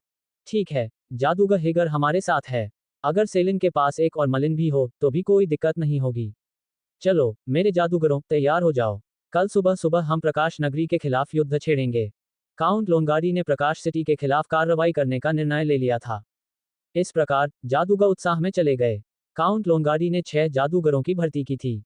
हेगर, जो एक प्रथम स्तरीय जादूगर था, को छोड़कर बाकी सभी केवल प्रवेश स्तरीय जादूगर थे। हालांकि, जादूगर हेगर की बातें सुनकर, ये प्रवेश स्तर के घुमंतू जादूगर भी उत्सुक हो गए थे। Dark magic ring dark magic क्षेत्र में प्रवेश का प्रतीक थी, इसलिए अनगिनत घुमंतू जादूगर इसके कारण पागल हो जाते। भले ही जादूगर हेगर उनसे सचमुच ज्यादा शक्तिशाली होता, फिर भी कोई नहीं बता सकता था कि युद्ध के मैदान में क्या हो सकता है। ये सभी जादूगर काले जादू की अंगूठी के बारे में सोच रहे थे। यहाँ तक कि उनके हाव भाव भी बदल गए और वे आशान्वित महसूस करने लगे। सर काउंट, मैं भी माफी मांगता हूँ। जादूगर हेगर ने थोड़ा झुककर देखा और फिर मुड़ गया। कमरे से बाहर जाने के बाद, जादूगर हेगर की नजर सामने खड़े जादूगरों की पीठ पर ही रही। उसने हंसी उड़ाई। ये मूर्ख, क्या जादूगरों के संगठन के जादूगर से निपटना इतना आसान है? कई घूमते फिरते जादूगरों के बीच, एक प्रवेश स्तर का जादूगर भी पहले स्तर के जादूगर से कहीं ज्यादा ताकतवर होता है। अगर मेरे पास वह वस्तु नहीं है और मुझे जीतने का पूरा भरोसा नहीं है, तो मैं सचमुच किसी जादूगर संगठन के जादूगर से लड़ना नहीं चाहता। हे, अच्छी बात यह है कि मैं तुम मूर्खों को शुरुआत में मलिन की कुछ जादुई शक्ति का उपभोग करने दूंगा। बाद में मैं अभिनय करूंगा और डार्क मैजिक रिंग हासिल करूंगा। जादूगर हेगर ने व्यंग्य किया। इसके बाद, वह तेजी से मुड़ा और काउंट लोंगारी के घर से चला गया। ये वह टोकन है जिसने अनगिनत घूमते जादूगरों को पागल बना दिया। होह। गाड़ी में, मलिन एक खूबसूरत स्याही से रंगी काली अंगूठी पकड़े हुए था। ये वही डार्क मैजिक अंगूठी थी जो उसने जादूगर नील को मारने के बाद हासिल की थी। इतनी छोटी अंगूठी कई घूमते जादूगरों को पागल बना सकती थी, क्योंकि यह डार्क मैजिक क्षेत्र में प्रवेश करने का प्रतीक था। मलिन 1 साल से डार्क मैजिक क्षेत्र में था, इसलिए उसे वहां के नियम अच्छी तरह पता थे। प्रथम स्तरीय जादूगर बनने से पहले, वह केवल एक अस्थायी सदस्य ही रह सकता था। बाहर होने पर, दूसरे जादूगर उसे मारकर उससे डार्क मैजिक की अंगूठी छीन सकते थे। डार्क मैजिक क्षेत्र को ऐसी हरकतों की जरा भी परवाह नहीं थी। हो सकता है कि मैं कुछ घुमंतू जादूगरों की नजरों में निशाना बन गया हूं। लेकिन कोई नहीं जानता कि असली निशाना कौन है। मलिन की आंखें चमक उठी, फिर उसने अपनी डार्क मैजिक रिंग रख ली। हालांकि यह रिंग आज के मलिन के लिए उपयोगी नहीं थी, लेकिन भविष्य में इसके बहुत काम आ सकते थे। आखिरकार, ये डार्क मैजिक क्षेत्र में प्रवेश का प्रतीक था। सर बैरन, हम यहाँ हैं। जल्द ही गाड़ी अपने गंतव्य पर पहुंच गई। मलिन ने पर्दा हल्के से खींचा और गाड़ी से उतर गया। काले वस्त्र पहने उस बूढ़े आदमी का घर अब भी हमेशा की तरह ही था। आसपास का माहौल बहुत शांत था, इससे वह जगह सुनसान और वीरान लग रही थी। प्रहार प्रहार, मलिन ने गाड़ी को बाहर प्रतीक्षा करने दिया, जबकि उसने लकड़ी के दरवाजे पर दस्तक दी। क्रेक, दरवाजा खुला। बूढ़े आदमी की नौकरानी ही थी जिसने अपना सिर बाहर निकाला। सर बैरन, कृपया अंदर आइए। नौकरानी मलिन को बहुत समय से जानती थी। जब मलिन प्रकाश नगर में था, तो वह अक्सर उस बूढ़े आदमी के घर आता था, इसलिए स्वाभाविक था कि नौकरानी उसे जानती भी होगी। फिर मलिन घर में दाखिल हुआ और चारों ओर नजर दौड़ाई। काले वस्त्र पहने बूढ़े का घर अभी भी जर्जर लग रहा था और 1 साल पहले से ज्यादा अलग नहीं था। हालांकि उसे काले वस्त्र वाला बूढ़ा दिखाई नहीं दिया। मलिन ने नौकरानी से पूछा, जादूगर हिल कहाँ है? नौकरानी एक पल के लिए झिझकी और उसके चेहरे पर उदासी छा गई। फिर उसने कहा, सर बैरन, सर जादूगर ऊपर हैं। कृपया मेरे पीछे आइए। नौकरानी के हाव भाव देखकर मलिन को एक भयानक पूर्वाभास हुआ। मलिन तेजी से नौकरानी के पीछे पीछे ऊपर के कमरे में पहुंचा। नौकरानी ने दरवाजा हल्के से खोला और धीरे से पुकारा, जादूगर साहब, मैं बैरन मलिन हूँ। ओह, मलिन वापस आ गया। उसे जल्दी से अंदर आने दो। कर्कश आवाज में उत्तेजना का संकेत प्रकट हुआ। मलिन कमरे में गई और पाया कि कमरा काफी अंधेरा था। खिड़कियां अच्छी तरह बंद थीं, लेकिन कमरे में कोई अजीब सी गंध नहीं थी। इससे साबित होता था कि नौकरानी रोजाना इस कमरे को ध्यान से साफ करती थी। जादूगर हिल, तुम ऐसे क्यों हो गए हो? मलिन ने उस बूढ़े आदमी को कमरे के एक कोने में दुबका हुआ पाया। बूढ़े आदमी के बाल सफेद थे और उस पर एक मौत जैसी आभा छाई हुई थी। केवल मरने वाले लोगों में ही ऐसी आभा थी।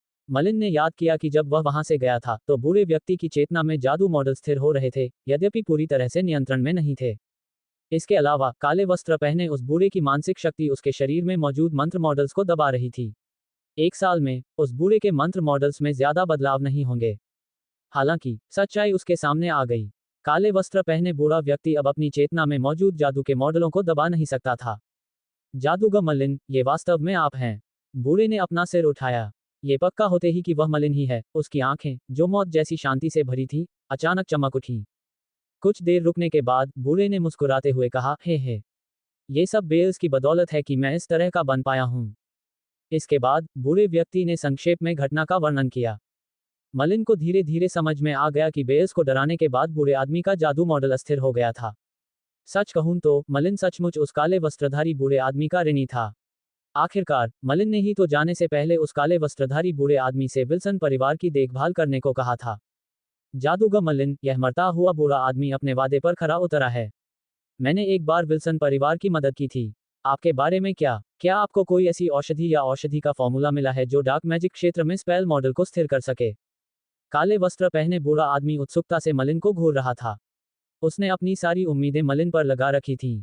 अगर मलिन के पास अपने जादू टोने को स्थिर करने वाली औषधि नहीं होती, तो वह बस अपनी मौत का इंतजार कर सकता था।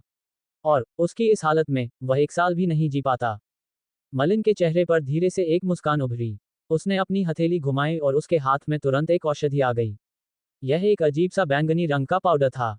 ये वही बैंगनी पत्थर का पाउडर पोशन है जिसे मैंने डार्क मैजिक क्षेत्र में बदला था।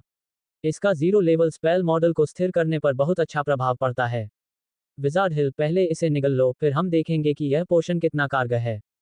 मलिन ने बैंगनी पत्थर का पाउडर पोशन जादूगर हिल को दे दिया। जादूगर हिल के मुरझाए हाथ शायद बेचैनी की वजह से कांप रहे थे। ठीक है, मैं कोशिश करूंगा। बिना किसी हिचकिचाहट के, जादूगर हिल ने बैंगनी पत्थर के पाउडर पोशन को निगल लिया। इस बीच, मलिन ने जादूगर हिल में हो रहे बदलावों को देखा। मलिन ने बैंगनी पत्थर के पाउडर पोशन के पोषण फॉर्मूले को बदलने के लिए 20 योगदान अंक खर्च किए थे। भविष्य में, वह बैंगनी पत्थर पाउडर पोशन बना सकता था, बशर्ते वह पोशन के निर्देशों का पालन करे। इसके अलावा, इस पोशन का मुख्य घटक बैंगनी पत्थर पाउडर ही था। बैंगनी पत्थर का पाउडर कोई खास कीमती नहीं था। उस अंगूठी में भी बैंगनी पत्थर का पाउडर था जो मलिन ने उस समय चांदी के बालों वाले बूढ़े आदमी से ली थी ताकि मलिन खुद और औषधियां बना सके। हालांकि, मलिन ने केवल कुछ और बैंगनी पत्थर पाउडर पोशन बनाने के बारे में सोचा क्योंकि वे वास्तव में काले वस्त्र वाले बूढ़े व्यक्ति के लिए उसके मंत्र मॉडल को स्थिर करने के लिए उपयोगी थे। बैंगनी पत्थर के चूर्ण का पोषण लेने के बाद बूढ़ा आदमी शांत हो गया। ऐसा लग रहा था जैसे वह अपने शरीर में मंत्रों के मॉडल देख रहा हो। लगभग 2 घंटे बाद बूढ़े आदमी के शरीर से मानसिक शक्ति के उतार चढ़ाव दिखाई देने लगे। स्विश! अचानक बूढ़े व्यक्ति ने अपनी आंखें खोलीं। वह प्रसन्न था और उसने मलिन की ओर उत्सुकता से देखा। जादूगर मलिन, क्या आपके पास और भी बैंगनी पत्थर के पाउडर के पोशन हैं? इसका असर बहुत अच्छा है। हालांकि यह मेरे स्पेल मॉडल्स को पूरी तरह से स्थिर नहीं करता, लेकिन ये बहुत मदद करता है। अगर मैं इसे लेता रहूं, तो मुझे विश्वास है कि निकट भविष्य में मुझे अपने स्पेल मॉडल्स को माइंड पावर से दबाने की जरूरत नहीं पड़ेगी। काले वस्त्र पहने बूढ़ा आदमी बहुत परेशान था। अस्थिर मंत्र मॉडल ने उसे कई मुश्किलें दी थीं। उसे अपनी मानसिक शक्ति से इस समस्या को दबाना पड़ा, जिससे वह अपनी इच्छानुसार मंत्र नहीं डाल पा रहा था और इस समस्या के कारण वह अपनी क्षमताओं का पूरी तरह से प्रदर्शन भी नहीं कर पा रहा था।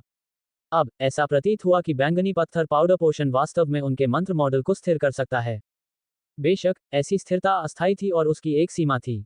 एक बार जब बूढ़ा व्यक्ति अपनी जागरूकता में मंत्र मॉडल बनाने की कोशिश करता, चाहे वह प्रथम स्तरीय मंत्र हो या शून्य स्तरीय मंत्र, उसका प्रारंभिक मंत्र मॉडल बिखर जाता। ऐसी औषधियां उसके शरीर में मंत्र मॉडल को केवल थोड़ा स्थिर कर सकती थीं। फिर भी मंत्र मॉडल की अस्थिरता का मूल कारण अभी भी हल नहीं हुआ था। हालांकि फिर भी बूढ़ा आदमी इस सुधार से अभी भी उत्साहित था। बूढ़े आदमी की उत्सुक निगाहों को देखते हुए मलिन ने अपना सिर हिलाया। मेरे पास औषधि तो नहीं है, लेकिन मेरे पास बैंगनी पत्थर के चूर्ण की औषधि बनाने का नुस्खा जरूर है। और मेरे पास इसे बनाने की सामग्री भी है, इसलिए मैं इसे अभी बना सकता हूँ। ये कहकर मलिन ने पर्पल स्टोन पावर पोशन का फॉर्मूला ले लिया, जो उसने रिसोर्स टॉवर पर बदला था। बूढ़े आदमी ने उससे फॉर्मूला ले लिया और जल्दी से फॉर्मूले में जरूरी सामग्री की जांच की। दरअसल जादूगरों के संगठन के रूप में डार्क मैजिक रीजन एक ढीला ढाला संगठन था। इसने अपने सदस्यों पर ज्यादा पाबंदियां नहीं लगाईं, जहां रिसोर्स टॉवर के कई मंत्र और औषधि के फॉर्मूले बाहरी दुनिया में लीक हो जाते थे। हालांकि डार्क मैजिक क्षेत्र केवल मूल्यवान चीजों के बारे में ही सख्त था। उदाहरण के लिए स्पेल मॉडल को ही लें, शून्य स्तरीय स्पेल से लेकर तृतीय स्तरीय स्पेल तक के स्पेल मॉडल। अध्याय 164 पुनर्मिलन की खुशी। एक जादूगर का रहस्य। सी 164 पुनर्मिलन की खुशी। अध्याय 164 पुनर्मिलन की खुशी। अनुवादक सुपर टॉप नॉवेल चैनल द्वारा। अभी काले वस्त्र पहने बूढ़े व्यक्ति ने मलिन को कांच के बर्तन हिलाते हुए देखा। ऐसा लग रहा था जैसे वह औषधि बनाने वाला हो। हाँ, अभी मैंने डार्क मैजिक क्षेत्र में रहते हुए औषधि निर्माण पर भी कुछ शोध किया है, इसलिए शायद इससे सफलता दर बढ़ाने में मदद मिलेगी। स्वाभाविक रूप से मलिन अपना सबसे बड़ा राज मैट्रिक्स किसी को नहीं बता सकता था। इसलिए वह काले वस्त्रधारी बूढ़े व्यक्ति के संदेह से बचने के लिए केवल इतना ही बता सका कि उसने डार्क मैजिक क्षेत्र में औषधियों पर शोध करने में समय बिताया था। वास्तव में मलिन ने गुप्त रूप से मैट्रिक्स को सक्रिय कर दिया था और मैट्रिक्स द्वारा दिए गए चरणों के अनुसार बैंगनी पत्थर पाउडर पोशन तैयार करना शुरू कर दिया था। मलिन ने औषधि की सामग्री को ध्यान से संभाला और चरणबद्ध तरीके से औषधि तैयार करना शुरू कर दिया। काले वस्त्र पहने बूढ़े व्यक्ति ने मुंह तो खोला, लेकिन कुछ नहीं कहा, हालांकि उसकी आंखें कृतज्ञता से भरी थीं। एक जादूगर के लिए औषधि बनाना बेहद जरूरी था। अगर किसी ने औषधि का कोई सूत्र सीख लिया, तो भविष्य में उसे दोबारा बनाना बहुत आसान हो जाएगा, बशर्ते उसे किसी दूसरे जादूगर को औषधि बनाते हुए देखने का मौका मिले। मलिन काले वस्त्रधारी बूढ़े व्यक्ति के सामने बैंगनी पत्थर के पाउडर का पोषण बड़ी सावधानी से तैयार कर रहा था, एक एक कदम। दरअसल वह काले वस्त्रधारी बूढ़े व्यक्ति को बैंगनी पत्थर के पाउडर का पोषण बनाने की विधि सिखाना चाहता था। काले वस्त्र पहने बूढ़े व्यक्ति ने मलिन के इरादे समझ लिए, इसलिए उसने बैंगनी पत्थर के पाउडर का पोषण तैयार करने में मलिन के हर कदम पर पूरा ध्यान दिया। औषधि बनाने की प्रक्रिया के दौरान मलिन ने मैट्रिक्स द्वारा बताए गए हर चरण का बारीकी से पालन किया था। बैंगनी पत्थर के पाउडर वाली औषधि तैयार करने में जो कठिनाई आ रही थी, वह लगभग मलिन द्वारा पहले तैयार की गई जमावट औषधि के समान ही थी। हालांकि मलिन का ये औषधि बनाने का पहला अनुभव नहीं था, इसलिए उन्होंने बैंगनी पत्थर के पाउडर की औषधि तैयार करने में काफी कुशलता दिखाई। इसके बावजूद 1 घंटे बाद मलिन द्वारा तैयार किया गया पहला पर्पल स्टोन पाउडर पोषण तापमान में गड़बड़ी के कारण असफल रहा। इसलिए मलिन ने पूरी प्रक्रिया फिर से शुरू की। 2 घंटे बाद मलिन का बैंगनी पत्थर का पाउडर पोषण बनाने का दूसरा प्रयास सफल रहा। उसने तुरंत ही अनुकूल परिणाम काले वस्त्रधारी बूढ़े व्यक्ति को सौंप दिया। तीसरा प्रयास, चौथा प्रयास, पांचवां प्रयास। मलिन को मानो थकान का कोई अंदाजा ही नहीं था। आखिरकार जब आसमान का रंग गहरा हो गया, तो मलिन ने औषधि बनाना बंद कर दिया, क्योंकि उसने काले वस्त्र पहने बूढ़े की अंगूठी के अंदर का लगभग सारा बैंगनी पत्थर का चूर्ण खत्म कर दिया था। औषधियां तैयार करने में घंटों लगाने के बावजूद उसकी सफलता दर बहुत अच्छी थी। अंततः उसने कुल मिलाकर 8 बैंगनी पत्थर पाउडर औषधियां सफलतापूर्वक तैयार कर लीं। मलिन ने काले वस्त्रधारी बूढ़े व्यक्ति को सभी 8 बैंगनी पत्थर पाउडर औषधियां दे दी। विजार्ड हिल, मैं अब वापस चलता हूं क्योंकि देर हो रही है। मलिन खड़ा हुआ और काले वस्त्र पहने उस बूढ़े आदमी को अलविदा कहा। फिर वह मुड़ा और काले वस्त्र पहने उस बूढ़े आदमी के घर से पीछे हट गया।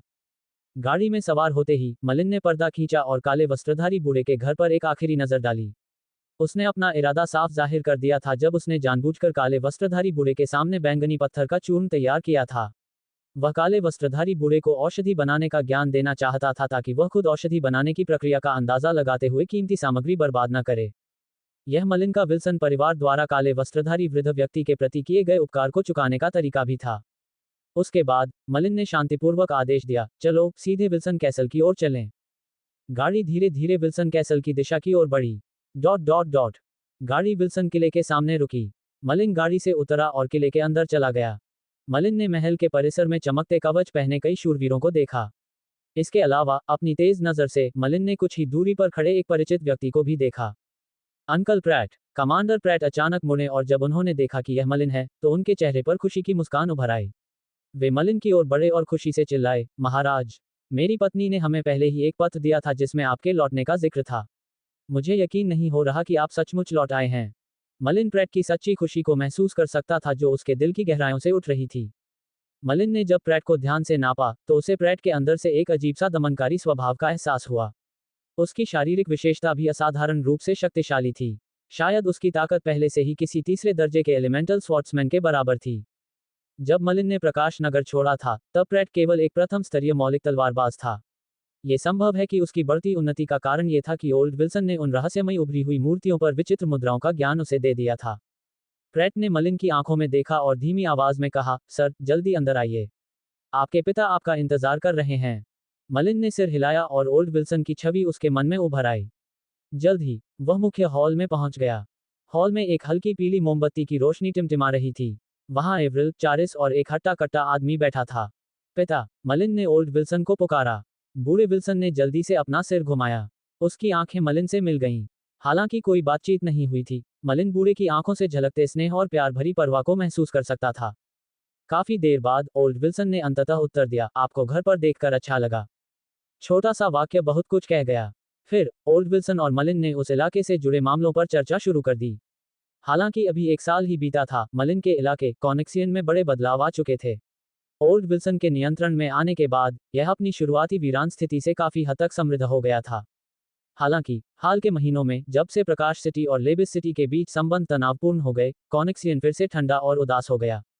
अच्छा मलिन, काउंट सेलिन की पिछली यात्रा का क्या कारण था? क्या तुम जादूगर बेल्स से मिले थे?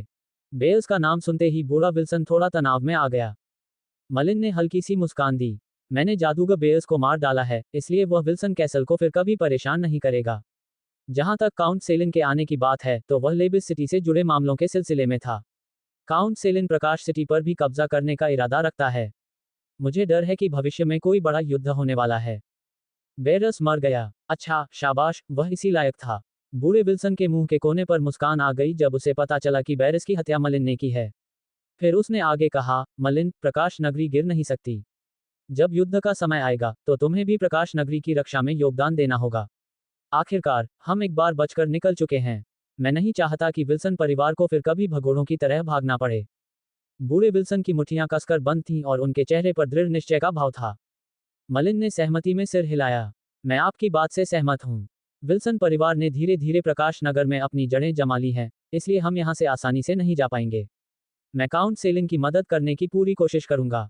हाँ, अगर युद्ध सचमुच छिड़ गया तो मेरे भारी कवच वाले शूरवीरों को चमकने का मौका मिलेगा। बूढ़े विल्सन के चेहरे पर उत्साह छा गया और वह उत्सुकता से अपनी हथेलियां आपस में रगड़ने लगा। मलिन जानता था कि जब भी बूढ़ा विल्सन इतना उत्सुक दिखाई देता तो वह अपने पिता का मन बदलने की कोई कोशिश नहीं कर सकता था। ठीक है, आप अभी अभी लौटे हैं तो क्यों न एवरिल और चारिस के साथ कुछ और समय बिताएं। बूढ़ा विल्सन अपनी ऊंचाई पर खड़ा हुआ और चेरिस और एवरिल की तरफ एक नजर डाली। उसके चेहरे पर एक चंचल मुस्कान उभरी, फिर वह पलटा और ऊपर की ओर चल पड़ा। मलिन थोड़ा स्तब्ध रह गया, लेकिन जब उसने चारिस की भावुक निगाहों को देखा तो उसने भी सिर हिला दिया। चलो, हम भी थोड़ा आराम कर लें। इसके बाद चारिस और एवरिल के साथ वे तीनों एक साथ ऊपर की ओर चले गए। विशाल और आरामदायक कमरे में एक के बाद एक भारी सांसें उठती गिरती रहीं। एक लंबी आह के बाद पूरे कमरे में सन्नाटा छा गया। मलिन बिस्तर पर टिक गया। उसके चेहरे पर एक संतुष्टि भरी मुस्कान तैर गई जब उसने अपनी दोनों खूबसूरत पत्नियों को बगल में देखा। वह 1 साल से प्रकाश नगर से दूर था और चारिस और एवरिल से दोबारा मिलकर उसे बहुत खुशी हुई। शायद वे इतने लंबे समय से अलग थे कि एवरिल, जो हमेशा से शर्मीली और संकोची रही थी, ने भी कई बार पहल की। तीनों लगभग आधी रात तक पुनर्मिलन की खुशी में डूबे रहे। हालांकि चारिस और एवरिल अभी भी जंगली लॉरेन्का के बराबर नहीं थे। मलिन ने तुरंत अपना सिर हिलाकर इस विचार को खारिज कर दिया। उसका मानना था कि वह शयन कक्ष के मामलों में संयम बरतता है। स्त्री पुरुष के बीच संभोग के प्रलोभन में पड़ने के बजाय वह उस मधुर, गर्मजोशी भरे एहसास का आनंद लेना चाहता था जो सिर्फ प्रियजनों के बीच ही होता है। फिर भी यह एक निर्विवाद तथ्य था कि उसने बहुत ही कम समय में 3 औरतों को अपने वश में कर लिया था। जब भी मलिन इस बारे में सोचता तो खुद को असहाय महसूस करता। शायद थकान के कारण चारिस और एवरिल दोनों ही गहरी नींद में सो चुकी थीं। दूसरी ओर मलिन अभी भी ऊर्जा से भरपूर था। वह जानता था कि यह उसके शारीरिक गुणों में निरंतर वृद्धि का परिणाम था। वास्तव में, हालांकि मलिन ने पिछले 1 साल में रहस्यमयी उभरी हुई मूर्तियों पर जानबूझकर अजीब मुद्रा का अभ्यास नहीं किया था, फिर भी उसके शारीरिक गुण एक तृतीय स्तरीय मौलिक तलवारबाज के बराबर स्तर पर पहुंच गए थे। मलिन के पास 4 उभरी हुई मूर्तियां थीं। उसने चौथी उभरी हुई मूर्ति का अभ्यास 1 महीने से भी ज्यादा समय पहले शुरू कर दिया था। मलिन को अंदाजा था कि एक बार जब वह चौथी उभरी हुई मूर्ति की मुद्रा में निपुण हो जाएगा, तो उसके लिए यह संभव हो जाएगा। अध्याय 165 एक महान युद्ध निकट आ रहा है। एक जादूगर का रहस्य। सी 165 एक महान युद्ध निकट आ रहा है। अध्याय 165 एक महान युद्ध निकट आ रहा है। अनुवादक सुपर टॉप नॉवेल चैनल द्वारा। दस्तक दस्तक दस्तक। सुबह सुबह जैसे ही भोर हुई, दरवाजे पर जोर से दस्तक हुई। मलिन, जल्दी उठो, कुछ गड़बड़ है। दरवाजे के पीछे से बूढ़े विल्सन की गहरी आवाज गूंजी, उनकी आवाज में तत्परता थी। होह, मलिन ने आंखें खोलीं। उसने करवट बदली और देखा कि एवरिल और चारिस अभी भी गहरी नींद में सो रही थी। उन्हें जरा भी अंदाजा नहीं था कि वे जाग गई हैं। मलिन ने उन्हें न जगाने का फैसला किया और जल्दी से उठकर दरवाजा खोला। बूढ़ा विल्सन बाहर खड़ा था और चिंतित भाव से बोला, मलिन, तुम्हें जल्दी से निकल जाना चाहिए। लोंगार्डी ने सेना भेज दी है और वे शहर के बाहर पहुंच गए हैं। काउंट सेलिन ने इस मामले पर चर्चा करने के लिए तुम्हें अपने महल तक ले जाने के लिए लोगों को भेजा है। लोंगार्डी ने इतनी जल्दी कैसे काम किया? मलिन को अपनी चिंताएं थीं। वह जानता था कि लोंगार्डी प्रकाश सिटी को हराने के लिए दृढ़ है और ऐसा करने में कुछ समय लगेगा, लेकिन उसने नहीं सोचा था कि यह इतनी जल्दी हो जाएगा। पिताजी, मैं सबसे पहले वहां जाऊंगा। मलिन ने कपड़े पहने और जल्दी से हॉल की ओर दौड़ा, जहां 2 शूरवीर पहले से ही उसका इंतजार कर रहे थे। दोनों शूरवीर बहुत विनम्र थे और उन्होंने आदरपूर्वक उनसे कहा, महाराज, महामहिम काउंट सेलिन आपकी उपस्थिति का अनुरोध करते हैं। जिस तरह से आगे, मलिन ने दोनों शूरवीरों का पीछा किया, घोड़ागाड़ी में सवार हुआ और काउंट सेलिन के महल की ओर तेजी से चल पड़ा। जल्द ही घोड़ागाड़ी धीमी होकर रुक गई। मलिन ने उतरकर देखा कि महल के बाहर कई और गाड़ियां खड़ी थीं। तब उसे एहसास हुआ कि काउंट सेलिन ने और भी कई लोगों को आने का न्योता दिया था। मलिन सीधे महल में चला गया। वहां बहुत से कुलीन लोग इकट्ठे थे, उनके चेहरे चिंता से भरे हुए थे। काउंट सेलिन के चेहरे पर भी कोई उत्साहजनक भाव नहीं था। सामने दर्शकों की भीड़ के कारण वह शांत रहने की पूरी कोशिश कर रहा था। बैरन मलिन, आपका आना बहुत अच्छा हुआ। इस समय हमारे शहर के बाहर लेबिस की कई फौजें हैं, प्रकाश नगरी खतरे में है। मलिन को देखते ही काउंट सेलिन का चेहरा हल्का सा खिल उठा। वह जल्दी जल्दी बोलते हुए घबराया हुआ लग रहा था। काउंट सेलिन इतना घबराया हुआ पहले कभी नहीं था, यहां तक कि मलिन का सामना करते हुए भी नहीं। ये स्थिति स्पष्ट रूप से कहीं ज्यादा गंभीर थी। लेबिस शहर की सेना शहर की सीमा तक पहुंच चुकी है। क्या किसी के पास कोई उपाय है? मलिन ने कमरे में चारों ओर देखा और पाया कि सभी अभिजात वर्ग के लोग क्रोधित दिख रहे थे, फिर भी उनमें से कोई भी कोई समाधान नहीं सुझा सका। इस समय एकमात्र समाधान लड़ना है। आखिरकार, एक व्यक्ति खड़ा हुआ और जोर से घोषणा की। मलिन ने आंखें मूंद कर देखा कि वह कौन है, लेकिन उसे एहसास हुआ कि वह काउंट सेलिन का बेटा, कमांडर कुक था। हाँ, तुम सही कह रहे हो। लड़ने के अलावा हम और कुछ नहीं कर सकते। अचानक, दरवाजे के पास से एक और आवाज गूंजी। सिर से पांव तक काले लबादे में लिपटा एक आदमी अंदर आया। वह काले लबादे वाला बूढ़ा आदमी था, विजार्ड हिल। काउंट सेलिन को सुखद आश्चर्य हुआ, लेकिन जल्द ही उसकी अभिव्यक्ति चिंता में बदल गई जब उसने फुसफुसाते हुए कहा, जादूगर हिल, आपकी चोट कैसी है? काउंट सेलिन को पता था कि काले वस्त्र वाला आदमी घायल हो गया है, लेकिन उसे समझ नहीं आ रहा था कि अस्थिर मंत्र मॉडल क्या होता है। उसे बस इतना पता था कि काले वस्त्र वाला बूढ़ा आदमी अच्छी हालत में नहीं है और अपनी इच्छा से लड़ नहीं सकता। काले वस्त्र पहने बूढ़े व्यक्ति ने कमरे में इधर उधर देखा, तो उसकी नजर मलिन से मिली। उसने स्वीकृति में हल्का सा सिर हिलाया और ऊंची आवाज में बोला, मेरी चोट काफी हद तक उस औषधि पर निर्भर है जो बैरन मलिन डार्क मैजिक क्षेत्र से लाए थे। हालांकि मैं पूरी तरह ठीक नहीं हुआ हूं, फिर भी मैं अपनी पूरी ताकत लगा सकता हूं। प्रकाश नगरी गंभीर खतरे में है, मैं मदद के लिए आगे कैसे नहीं आ सकता? काउंट सेलिन ने सिर हिलाया, उसका दिल खुशी से भर गया। आखिरकार, अब जब काले वस्त्र पहने बूढ़ा यहाँ आ गया था, तो उनकी ताकत बढ़ गई थी। अच्छा, जादूगर हिल भी इस बात से सहमत है कि हमें लड़ना चाहिए। तो, बैरन मलिन, आपकी क्या राय है? काउंट सेलिन ने मलिन पर नजरें गड़ाते हुए पूछा। मलिन ने आंखें मूंद लीं और एक पल के लिए सोचने लगा। आखिरकार उसने ठंडे स्वर में कहा, मैं भी कमांडर कुक और जादूगर हिल के सुझाव से सहमत हूँ। हमारे पास बस एक ही रास्ता बचा है और वह है युद्ध करना। मलिन के बात खत्म करते ही हॉल में सन्नाटा छा गया। अचानक, सबकी नजरें काउंट सेलिन पर टिक गईं। अब आखिरी फैसला उसी पर था। हमें हर कीमत पर लड़ना होगा। अगर लोंगाडी मेरा प्रकाश नगर चाहता है, तो उसे बहुत भारी कीमत चुकाने के लिए तैयार रहना होगा। काउंट सेलिन ने दृढ़ता के साथ जोर से बोलते हुए खड़े हो गए। हमें हर कीमत पर लड़ना होगा। अभिजात वर्ग, जिनमें उच्च वर्ग के कुलीन भी शामिल थे, ने दहाड़कर जवाब दिया। वे एकजुट होकर किसी भी कीमत पर प्रकाश नगर की रक्षा करेंगे। काउंट सेलिन ने तुरंत प्रकाश नगर में सेना तैनात करने की रणनीति बनानी शुरू कर दी। मलिन काले वस्त्र पहने उस बूढ़े व्यक्ति के पास गया और फुसफुसाया, जादूगर हिल, क्या तुम वाकई ठीक हो? काले वस्त्रधारी वृद्ध व्यक्ति मुस्कुराया और सिर हिलाते हुए बोला, बेशक, तुम्हारा बैंगनी पत्थर का चूर्ण पुष्प बहुत कारगर था। हालांकि मेरा मंत्र मॉडल अभी भी पूरी तरह से स्थिर नहीं है, फिर भी मेरी जादू करने की क्षमता पर अब कोई असर नहीं पड़ा है। अगर वह जादू कर सकता था, तो इसका मतलब था कि काले वस्त्र पहने उस बूढ़े में लड़ने की ताकत पहले से ही थी। अब उसे न तो कोई खतरा था और न ही यह डर कि उसका जादू मॉडल फिर से ध्वस्त हो जाएगा। जल्द ही, काउंट सेलिन ने रणनीति बना ली और वे सभी शहर के द्वार पर चढ़ने लगे। शहर के दरवाजे के ऊपर से मलिन शहर के बाहर घनी भीड़ में खड़े सैनिकों को साफ देख सकता था। कुछ लंबे भाले लिए हुए शूरवीर थे, कुछ ढाल लिए हुए पैदल सैनिक थे और कुछ दूर छिपे हुए अर्बलिस्ट थे। मलिन ने लेबिस शहर की सेना के बीच एक और चीज भी देखी, एक भयानक अर्बलिस्ट मशीन। निर्माण में कठिन होने के बावजूद इस मशीन में जबरदस्त शक्ति थी। ये 10 राउंड तीर दाग सकती थी, जिनमें से प्रत्येक एक बच्चे की भुजा जितना मोटा था। इतनी प्रभावशाली आर्बलेस्ट मशीन के साथ, ये स्पष्ट था कि लोनगाड़ी प्रकाश सिटी को भेदने के लिए कुछ भी करने से नहीं चुकेंगे।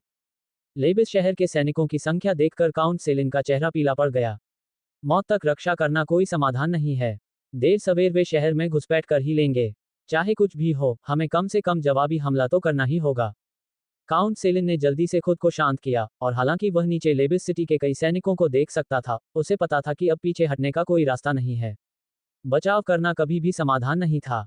युद्ध का कोई स्पष्ट परिणाम नहीं था और वह इस अवसर का उपयोग सीधे हमला करने के लिए कर सकता था। शहर के द्वार खोलो, 20,000 शूरवीरों को भेजो और दुश्मन सैनिकों पर हमला करो। काउंटी सेलिन ने शांतिपूर्वक निर्देश दिया। इतने बड़े पैमाने पर होने वाले युद्ध में बहुत से लोग मारे जाएंगे।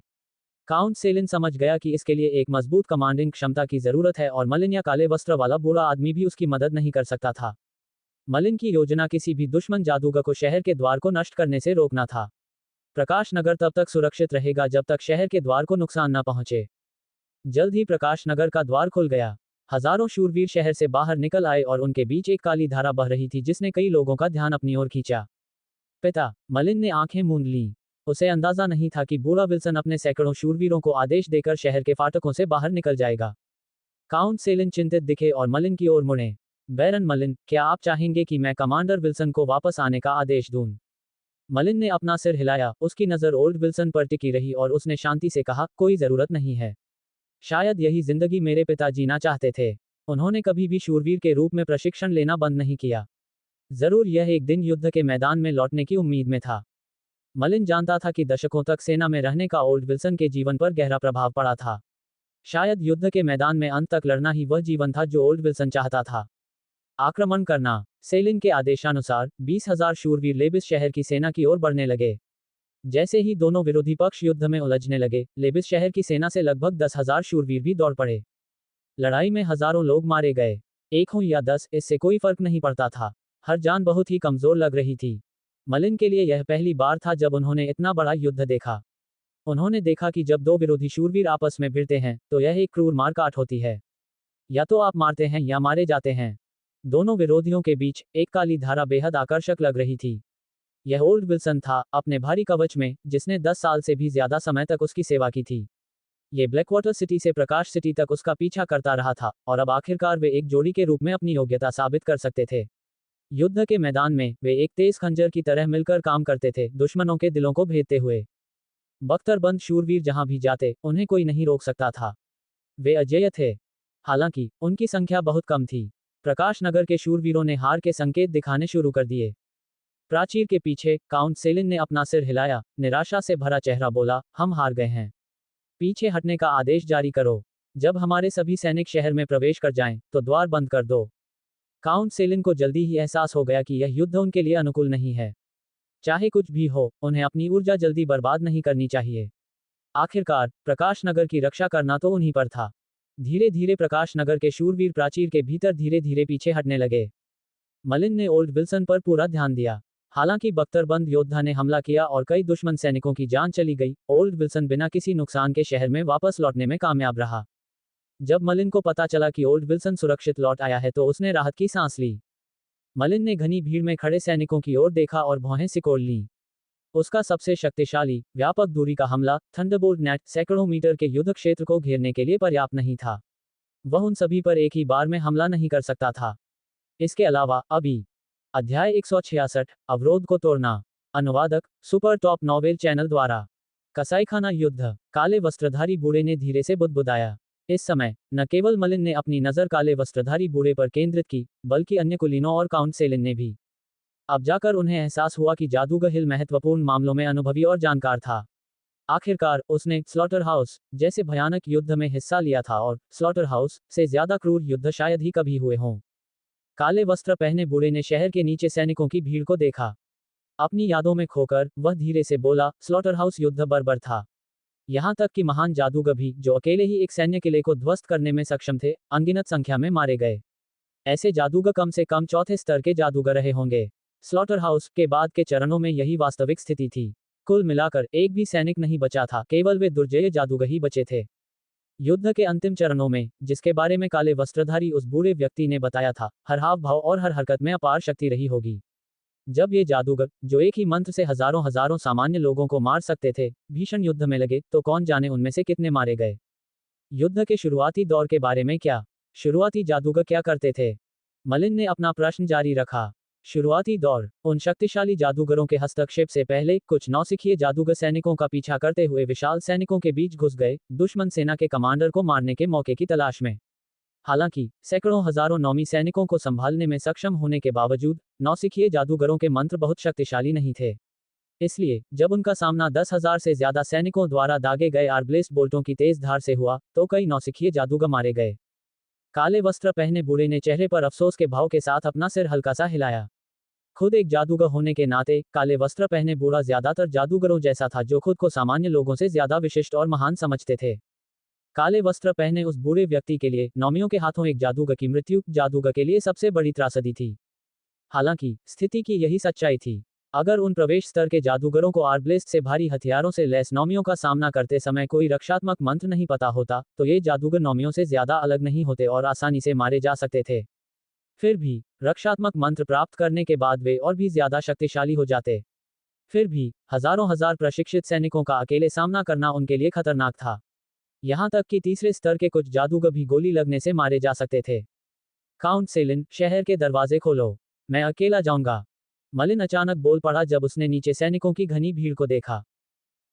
बैरन मलिन, क्या तुमने कहा था कि तुम अकेले जा रहे हो? वहां हजारों सैनिक हैं। काउंट सेलिन के चेहरे पर थोड़ी सी हलचल मच गई। हालांकि वह मौजूदा संकट का समाधान करना चाहता था, लेकिन मलिन को अकेले जाने देना उसे मौत के मुंह में भेजने के बराबर था। अपनी जान गंवाने जैसा बेमतलब का काम युद्ध की पूरी स्थिति में कोई मदद नहीं कर सकता था। काउंट सेलिन सही कह रहे हैं, जादूगर मलिन, इस पर ध्यान से विचार करें। हालांकि हम जादूगर शक्तिशाली हैं, फिर भी चौथे स्तर से नीचे के हम लोग नौमियों की भारी संख्या के कारण थककर मर सकते हैं। काले वस्त्रधारी बूढ़े ने मलिन को भी सलाह दी। आखिरकार ऐसा नहीं था कि ऐसा पहले कभी नहीं हुआ था।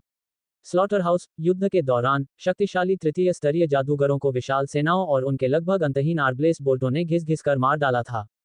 मलिन ने अनिर्णित भाव से शांति से कहा, क्या मैंने कहा था कि मैं इन हजारों सैनिकों का सामना करूंगा? मेरे पास गेल का इस्तेमाल है जिससे मैं तेजी से आगे बढ़ सकता हूं। जब तक मैं उन बोल्टों से बच सकता हूं, मेरे पास लोनगाड़ी के मुख्यालय तक पहुंचने और उसे एक ही बार में मार गिराने का मौका होगा। मलिन की बातें सुनकर काउंट सेलिन का दिल दहल गया।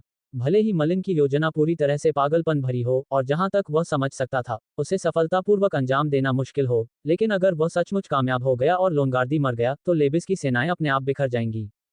यह उम्मीद चाहे कितनी भी अनिश्चित क्यों न हो, अंततः एक उम्मीद ही थी। वरना ये देखते हुए कि वे अपनी सारी ताकत सिर्फ एक शहर के दरवाजे की रक्षा में लगा रहे थे, प्रकाश नगर की रक्षा करना लगभग नामुमकिन होता। ये वास्तव में एक संभावना है, लेकिन काले वस्त्र पहने बूढ़ा आदमी कुछ कहने ही वाला था कि मलिन ने जोर से हाथ हिलाया, उसके चेहरे पर दृढ़ निश्चय था। उसने धीमी आवाज में कहा, काउंट सेलिन, दरवाजा खोलो। चिंता मत करो, चूंकि मैं जल्दी से बाहर निकल रहा हूं, इसलिए बचने के रास्ते तो होंगे ही। अगर मुझे कोई मौका नहीं मिला, तो मैं वापस आ जाऊंगा और फिर हम कोई और योजना सोचेंगे। काउंट सेलिन ने मलिन को एक उलझन भरी नजर से देखते हुए सिर हिलाया और फिर धीरे से कहा, अगर इस बार बैरन मलिन जीत जाते हैं, तो आप हमारी बहुत बड़ी सेवा करेंगे। उस समय मैं बैरन मलिन की उपाधि को बैरन से बढ़ाकर विस्काउंट करने का निर्णय लूंगा। इसके अलावा बैरन के पिता भी बैरन की उपाधि धारण करेंगे। हालांकि प्रकाश नगर राज्य में उपाधियां काउंट सेलिन द्वारा ही प्रदान की जाती थी, फिर भी विस्काउंट दुर्लभ थे। इसके अलावा मलिन के उत्तराधिकारी बनने पर ओल्ड विल्सन को बैरन की उपाधि दी जाती थी, जिसका अर्थ था कि उनके कुल में एक ही समय में दो कुलीन लोग होते थे, जो एक अत्यंत दुर्लभ घटना थी। जाहिर है, काउंट सेलिन मलिन को बहुत महत्व देते थे। मलिन मुस्कुराया, पर कुछ नहीं बोला। हालांकि उसे उपाधियों की ज्यादा परवाह नहीं थी, लेकिन अगर इससे विल्सन वंश में एक विस्काउंट और एक बैरन भी जुड़ जाए, तो ये बहुत बड़ा सम्मान होगा। आखिरकार, ये उपाधियां वंशानुगत थीं। यदि उनके पास दो उपाधियां होती, तो प्रकाश के पूरे शहर राज्य में विल्सन वंश की स्थिति वास्तव में अविनाशी हो जाती। शहर का द्वार खोलो। काउंट सेलिन के आदेश के तहत विशाल शहर का द्वार धीरे धीरे खुल गया और उसकी आकृति की एक झलक में मलिन प्रकाश शहर से बाहर चला गया। तारांकन तारांकन तारांकन तारांकन तारांकन डॉट डॉट डॉट। काउंट लोंगारी अब आत्मसंतुष्ट महसूस कर रहे थे। उनके हमले ने अभी अभी प्रकाश नगर पर कब्जा किया था और परिस्थिति उनके अनुकूल होने के कारण उनका मनोबल ऊंचा था। महाराज, देखिए, शहर का द्वार फिर से खुल रहा है। एक तेज तर्रार शूरवीर ने अचानक कहा, जब उसने देखा कि प्रकाश नगर का द्वार धीरे धीरे खुल रहा है। काउंट लोंगारी चौंक गए। भले ही उन्हें लग रहा था कि उनका पलड़ा भारी है, लेकिन जब तक लड़ाई खत्म नहीं हो जाती, उन्हें अपनी सतर्कता नहीं छोड़नी चाहिए थी। फाटक फिर से खुला देखकर लोंगारी को अंतहीन संदेह हुआ और वह धीरे से बुदबुदाया, शहर का फाटक एक बार फिर खुल गया है। क्या वे फिर से हमला करने की सोच रहे हैं? एक क्षण में युद्ध क्षेत्र में उपस्थित सभी लोगों ने स्पष्ट रूप से देखा कि नगर के द्वार से केवल एक ही व्यक्ति बाहर निकला। ये तो सिर्फ एक आदमी है। काउंट लोंगारी ने अपनी आंखें थोड़ी सी सिकोड़ लीं, मानो उन्हें इस बात पर विश्वास करने का साहस ही न हो। इस व्यक्ति के आसपास तत्वों का उतार चढ़ाव है, इसलिए यह एक जादूगर है। क्या यह मलिन हो सकता है? काउंट लोंगारी के बगल में खड़े जादूगर हेगर को तुरंत प्रकाश नगर में मौजूद मलिन का ख्याल आया। हालांकि जादूगर हेगर को भी यह कल्पना करने में परेशानी हो रही थी कि एक प्रवेश स्तर का जादूगर अकेले ही हजारों प्रशिक्षित सैनिकों का सामना कैसे कर पाएगा। हाँ, वो मेरी विशाल सेना को अकेले ही संभालना चाहता है। कितना बेवकूफ है। अगर वो सच में मलिन भी है और डार्क मैजिक क्षेत्र में भी घुस गया है, तो फिर उसके जैसे घमंडी मूर्ख इंसान में इतना डरने वाली क्या बात है? ऐसा लग रहा था मानो लोंगारी मलिन की इस हरकत से क्रोधित हो गया हो। क्या वह सचमुच अकेले ही हजारों सैनिकों का सामना करने वाला था? जब तक कि वह एक शक्तिशाली जादूगर न हो, जो चौथे स्तर या उससे ऊपर का हो और अकेले ही पूरे सैन्य किले को नष्ट कर सके, यह एक असंभव काम था। शायद वह वास्तव में सैनिकों का सामना करने नहीं जा रहा है, और उसका लक्ष्य मेरे स्वामी हैं। जादूगर हेगर ने मलिन के चारों ओर उभरे प्रबल वायु तत्व को तीव्रता से महसूस किया और तुरंत ही मलिन के इरादों का अनुमान लगा लिया। मुझसे लड़ो। अगर वह यहाँ तक सफलतापूर्वक पहुंच भी गया, तो भी जादूगर हेगर यहाँ है ना? इससे तुम जादूगरों को प्रकाश नगर में उसे ढूंढने से छुटकारा मिल जाएगा। काउंट लोंगारी को जादूगर हेगर की क्षमताओं पर पूरा भरोसा था, इसलिए मलिन का निशाना जानने के बाद भी उसे जरा भी चिंता नहीं हुई। बल्कि वह मलिन को मुग्ध भाव से देखता रहा। हजारों सैनिकों की बाधा को वह कैसे तोड़ेगा? Dot dot dot swish. जैसे ही मलिन शहर के द्वार से बाहर निकला, उसके शरीर के चारों ओर वायु तत्व का जोरदार कंपन तुरंत महसूस होने लगा। इसके अलावा उसने देखा कि मानसिक शक्ति की एक विशेष रूप से शक्तिशाली धारा लगातार उसे देख रही थी। यह जरूर कोई जादूगर होगा जो लोंगारी के साथ था। आंधी। बिना किसी हिचकिचाहट के मलिन ने गेल का इस्तेमाल किया। तुरंत ही उसकी गति तेज हो गई और वह बेतहाशा लोंगारी के मुख्यालय की ओर दौड़ पड़ा। आग। स्वाभाविक रूप से मलिन की उन्मत्त दौड़ देखकर हजारों सैनिकों ने कार्रवाई शुरू कर दी। इस आदेश के साथ आर्बलेस्ट बोल्टों की एक प्रचंड वर्षा की तरह बरस पड़ी, जिनके असंख्य सिरे मलिन की ओर दौड़ रहे थे। मलिन के हाव भाव थोड़े बदल गए। इन अनगिनत बोल्टों ने उसे बेहद खतरे का एहसास दिलाया। एक नौमी, चाहे वह कितना भी महान एलिमेंटल तलवारबाज क्यों न हो, मलिन चाहे तो उसे आसानी से मार सकता था। हालांकि एक बार जब वे एकजुट हो गए और अपने औजारों का इस्तेमाल करने लगे, तो उनकी क्षति करने की क्षमता भयानक हो गई। पृथ्वी रक्षक। बिना किसी हिचकिचाहट के मलिन ने लगातार 1 दर्जन से ज्यादा बार पृथ्वी रक्षक का प्रयोग किया। उसके सामने एक दर्जन से ज्यादा ठोस मिट्टी की दीवारें दिखाई दी, जिनमें से कुछ तो मजबूत संस्करण थी। युद्ध के मैदान में हजारों प्रशिक्षित सैनिकों का सामना करते हुए मलिन ने अपनी चौकसी कम करने की जहमत नहीं उठाई। Snap snap. बहुत जल्द असंख्य बोल्ट जमीन पर गिरे। मेर से पहले पृथ्वी रक्षक। अध्याय 167, हेगर का आत्मविश्वास। अनुवादक, सुपर टॉप नॉवेल चैनल द्वारा। मलिन ने अपने शरीर से वायु तत्वों का एक तेज कंपन छोड़ा। आम लोग केवल इन कंपनों की पृष्ठभूमि ही देख पा रहे थे, क्योंकि मलिन का सटीक स्थान देखना उनके लिए संभव नहीं था। केवल जादूगर ही मलिन के स्थान का पता लगाने के लिए अपनी मानसिक शक्ति का उपयोग कर सकते थे। वह यहाँ है। काउंट लोंगारी के पास खड़े कुछ जादूगर अपनी मानसिक शक्ति से मलिन पर कड़ी नजर रख रहे थे। जैसे ही मलिन काउंट लोंगारी के पास पहुंचता, वे तुरंत हमला शुरू कर देते, क्योंकि उन्हें मलिन को मारना जरूरी था। मलिन अपनी मन की शक्ति से दूर से लोंगारी और अपने आसपास के जादूगरों की गतिविधियों पर नजर रखते हुए तेजी से आगे बढ़ रहा था। वह 10,000 सैनिकों का सामना तो नहीं कर सकता था, लेकिन जब मलिन तेज गति से आगे बढ़ता तो इन नौमियों को उस पर धनुष चलाना मुश्किल हो जाता। मलिन का अर्धगाद तीरों को रोक लेता, भले ही वे उस तक पहुंचते। इस प्रकार हजारों सैनिकों की रक्षा पंक्ति को पार करते हुए मलिन को लगभग कोई चोट नहीं आई। वह तेजी से काउंट लोंगारी की ओर बढ़ रहा था। कुछ ही देर में मलिन रुक गया। उसने जो काला चोगा पहना था और उसके काले बाल हवा में लहरा रहे थे।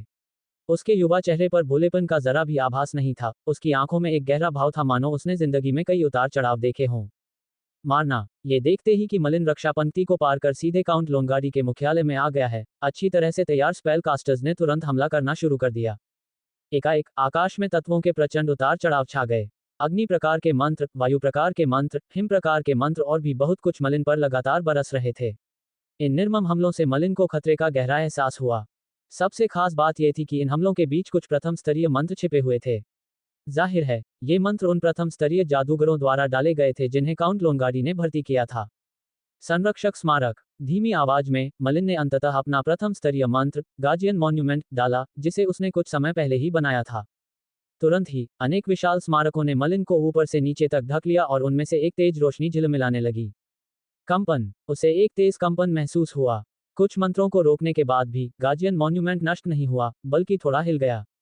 प्रथम स्तरीय मंत्र और शून्य स्तरीय मंत्र में वाकई बहुत अंतर था। इन प्रवेश स्तरीय जादूगरों द्वारा डाले गए शून्य स्तरीय मंत्रों से मलिन को कोई खतरा नहीं था। जल्द ही मलिन ने एक अविश्वसनीय शक्ति को गार्डियन मॉन्यूमेंट पर बेरहमी से टूटते हुए महसूस किया। इस प्रहार से गार्डियन मॉन्यूमेंट जोर से हिल गया और उसमें एक हल्की सी दरार दिखाई दी। प्रथम स्तरीय मंत्र। मलिन ने आंखें मूंद ली, फिर उसने एक बार फिर गार्जियन मॉन्यूमेंट पर रोशनी डाली। स्मारक एक तेज रोशनी से जगमगा उठा, मानो ये घोषणा कर रहा हो कि वह अपने प्रतिद्वंद्वी के क्रूर हमलों से जरा भी नहीं डरता। मलिन की आकृति एक अंतहीन जादू के हमले में पूरी तरह डूब चुकी थी। तरह तरह के हिंसक तत्व तबाही मचा रहे थे, इसलिए उसके सबसे नजदीकी जादूगरों को भी पता नहीं चल रहा था कि अंदर क्या हो रहा है। उसे मर जाना चाहिए, क्योंकि उसे कई हमलों का सामना करना पड़ता है। भले ही वह डार्क मैजिक क्षेत्र का जादूगर हो, लेकिन जब तक वह प्रथम स्तरीय जादूगर नहीं बन जाता, तब तक वह हमलों का विरोध नहीं कर पाएगा। काफी देर बाद कुछ जादूगरों ने धीरे धीरे हमला करना बंद कर दिया। चूंकि वे बेतहाशा और बिना सोचे समझे जादू कर रहे थे, उनके कामों में उनकी जादुई शक्ति का बहुत ज्यादा इस्तेमाल हो चुका था, इसलिए उन्हें रुकना पड़ा। धीरे धीरे धुआं छटने लगा। लोंगारी के साथ खड़े कई जादूगरों की आंखों में लालच की झलक दिखाई दी। मलिन की मौत की पुष्टि होते ही वे तुरंत उस काले जादू की अंगूठी के लिए लड़ने लगे। जादूगर हेगर के अलावा 5 अन्य जादूगरों ने एक गठबंधन बना लिया था। उनके हाव भाव से लग रहा था कि वे जादूगर हेगर से सावधान हैं। जादूगर हेगर के चेहरे पर एक उदास भाव था। उसे पता था कि मलिन के मरते ही वे सभी 6 आपस में लड़ेंगे। इन 5 जादूगरों ने शायद पहले से ही इसकी योजना बना रखी थी। जब समय आया तो जादूगर हेगर को अंगूठी पाने के लिए इन 5 लोगों के हमलों का सामना करना पड़ा। हे, क्या तुम्हें डार्क मैजिक वाली अंगूठी चाहिए? जो भी मेरे रास्ते में आएगा उसे मरना होगा। हेगर के दिल में हत्या का इरादा जाग उठा। उसने पूरी तैयारी कर ली थी। अगर उसे 5 जादूगरों का सामना भी करना पड़े, तो भी वह पीछे नहीं हटेगा। वह किसी भी कीमत पर डार्क मैजिक रिंग हासिल करना चाहता था। जादूगर हेगर, आप तो पहले ही प्रथम स्तरीय जादूगर बन चुके हैं। काले जादू की अंगूठी के लिए हमसे क्यों लड़ रहे हैं? अचानक एक प्रवेश स्तर के जादूगर ने धीमी आवाज में पूछा। जादूगरों के संगठन में कौन शामिल नहीं होना चाहता? जादूगरों के संगठन में ही मैं एक मजबूत जादूगर बन सकता हूँ। अगर तुम सब भी अंगूठी पाना चाहते हो, तो मैं जो भी करूं, उसके लिए मुझे दोष मत देना। जादूगर हेगर ने मुस्कुराते हुए जवाब दिया। दोनों पक्ष एक दूसरे का गला काटने को तैयार थे और माहौल में तनाव व्याप्त था। काउंट लोंगारी ने थोड़ा भौहें चढ़ाईं और उन्हें बीच में ही टोक दिया। जादूगरों, प्रकाश नगर पर कब्जा करने के बाद हम तय करेंगे कि डार्क मैजिक रिंग किसकी है। कैसा रहेगा? हालांकि लोनगार्डी की बात किसी ने नहीं सुनी। ये जादूगर काउंट लोनगार्डी के प्रति भले ही विनम्र हों, लेकिन डार्क मैजिक रिंग का असर इस बात पर पड़ेगा कि वे डार्क मैजिक क्षेत्र में शामिल हो पाएंगे या नहीं, इसलिए वे इस मामले में पीछे नहीं हटेंगे। उस समय उन्हें इस बात की परवाह नहीं होगी कि लेबिस सिटी की सेना प्रकाश सिटी को हरा पाती है या नहीं। स्वूश, हल्की हवा के झोंके ने धुआं और धूल उड़ा दी। अब हर कोई अंदर की स्थिति को धुंधला धुंधला देख पा रहा था। मलिन की आकृति कहीं नजर नहीं आ रही थी। ये जादूगर धूल के छटने का इंतजार भी नहीं कर सके और बिना रुके आगे बढ़ गए। स्वूश, स्वूश, स्वूश, छायाएं तेजी से दृश्य में आ गईं। पलक झपकते ही जादूगर धूल और धुएं से घिर गए। तुम लोग अपनी मौत चाहते हो। जो भी मेरे रास्ते में आएगा उसे मरना होगा। ये देखकर कि जादूगरों ने हमला बोल दिया है, जादूगर हेगर गुस्से से भर गया। उसके शरीर से तत्वों का तीव्र कंपन निकल रहा था। वह अपना जादू चलाने और इन 5 जादूगरों से लड़ने के लिए तैयार था। क्या मरा नहीं? तुम मरे नहीं हो। अचानक जादूगर हेगर के सामने धूल के भीतर से एक तेज और चौंका देने वाली आवाज आई। उसके बाद धुएं से तत्वों का उतार चढ़ाव निकला। मरा नहीं। जादूगर हेगर भी अपनी राह पर रुक गया। उसने अपने सामने उठते धुएं को गौर से देखा। जल्द ही धुआं छट गया। मलिन अभी भी बड़ा काला चोगा पहने हुए था। चूंकि वह मजबूत स्मारकों से सुरक्षित था, इसलिए उसे चोट लगने का कोई निशान नहीं था। अंधेरा कोहरा। मलिन ने एक क्रूर मुस्कान बिखेरी। ये हमले वाकई भयानक थे, लेकिन उसने लगातार कई बार गार्जियन मॉन्यूमेंट का जादू चलाया था। उसे इस स्तर के हमलों से जरा भी डर नहीं लगता था। एक धुंध तुरंत छा गई और तेजी से इन 5 जादूगरों को ढक लिया। ये तेजी से बाहर की ओर फैलती रही, जादूगर हेगर को भी अपनी चपेट में लेने की कोशिश में। ये बुरा है। यह अंधकार प्रकार का मंत्र है, डार्क मिस्ट। जादूगर हेगर जानकार था, इसलिए उसे तुरंत पता चल गया कि मलिन ने अंधकार प्रकार का कोई जादू किया है। इसके अलावा उसने ये भी पहचान लिया कि अंधकार प्रकार के सभी मंत्रों में डार्क मिस्ट सबसे जटिल मंत्र था। स्विश, जादूगर हेगर पर वायु तत्व का उतार चढ़ाव तुरंत दिखाई दिया। वह काली धुंध से बचने के लिए बड़ी तेजी से पीछे हट गया। हालांकि बाकी लोग इतने भाग्यशाली नहीं थे और जल्दी ही एक भ्रम में घिर गए। Thunderbolt net. मलिन भाव शून्य था। जिस क्षण अंधेरी धुंध ने 5 जादूगरों को ढंक लिया, उसने थंडरबोल्ट नेट का जादू चलाया। थंडरबोल्ट नेट एक निर्दिष्ट क्षेत्र में एक आक्रामक मंत्र था। अचानक बिजली लगातार चमकने लगी और डार्क मिस्ट में फंसे हुए जादूगरों पर टूट पड़ी। ये जादूगर केवल प्रवेश स्तर के घुमंतू जादूगर थे। उनकी मानसिक शक्ति भी प्रबल नहीं थी। गहरे धुंध से आच्छादित होने के बाद वे भ्रम में पड़ गए और उनके चेहरे पर एक खालीपन छा गया।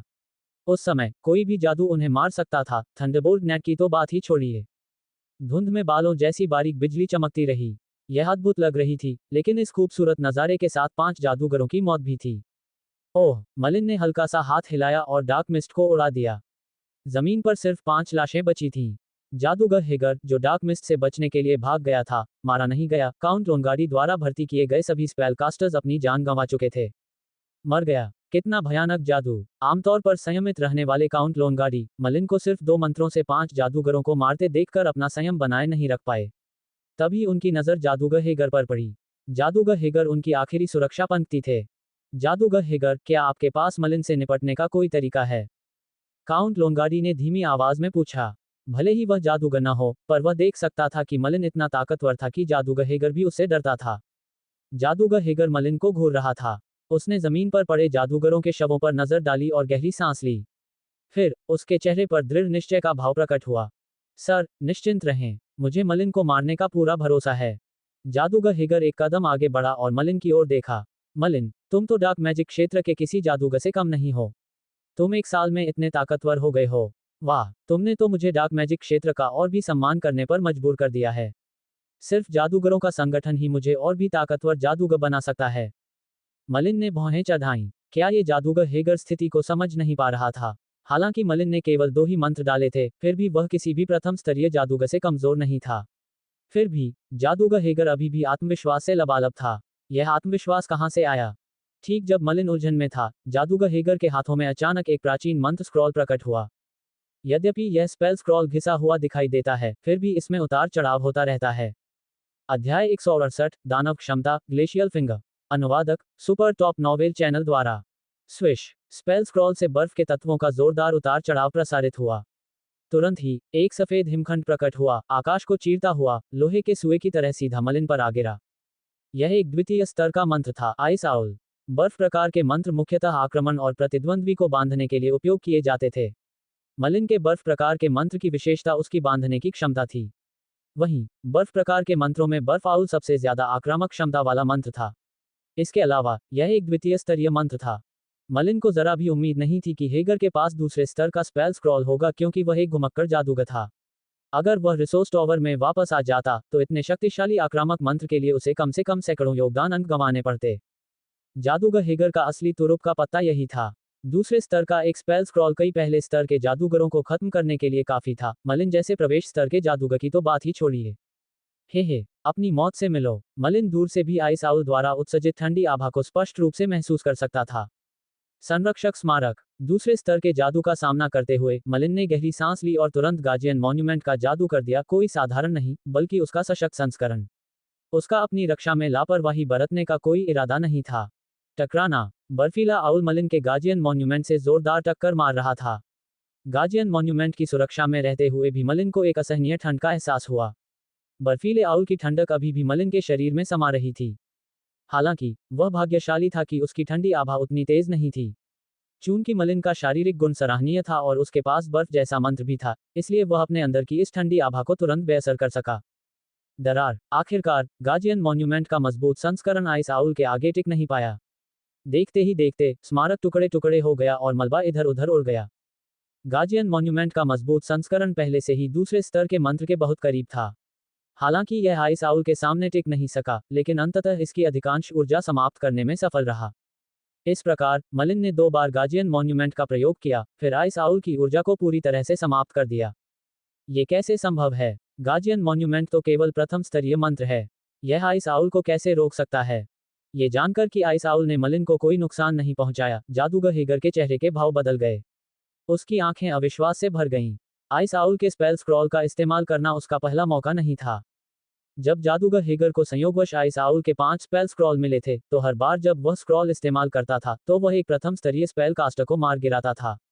एक बार एक 4 तत्वीय प्रथम स्तरीय स्पेल कास्टर इस हमले से मर भी गया था। हालांकि मलिन ने गार्जियन मॉन्यूमेंट का इस्तेमाल सिर्फ आइस आउल को रोकने के लिए किया था।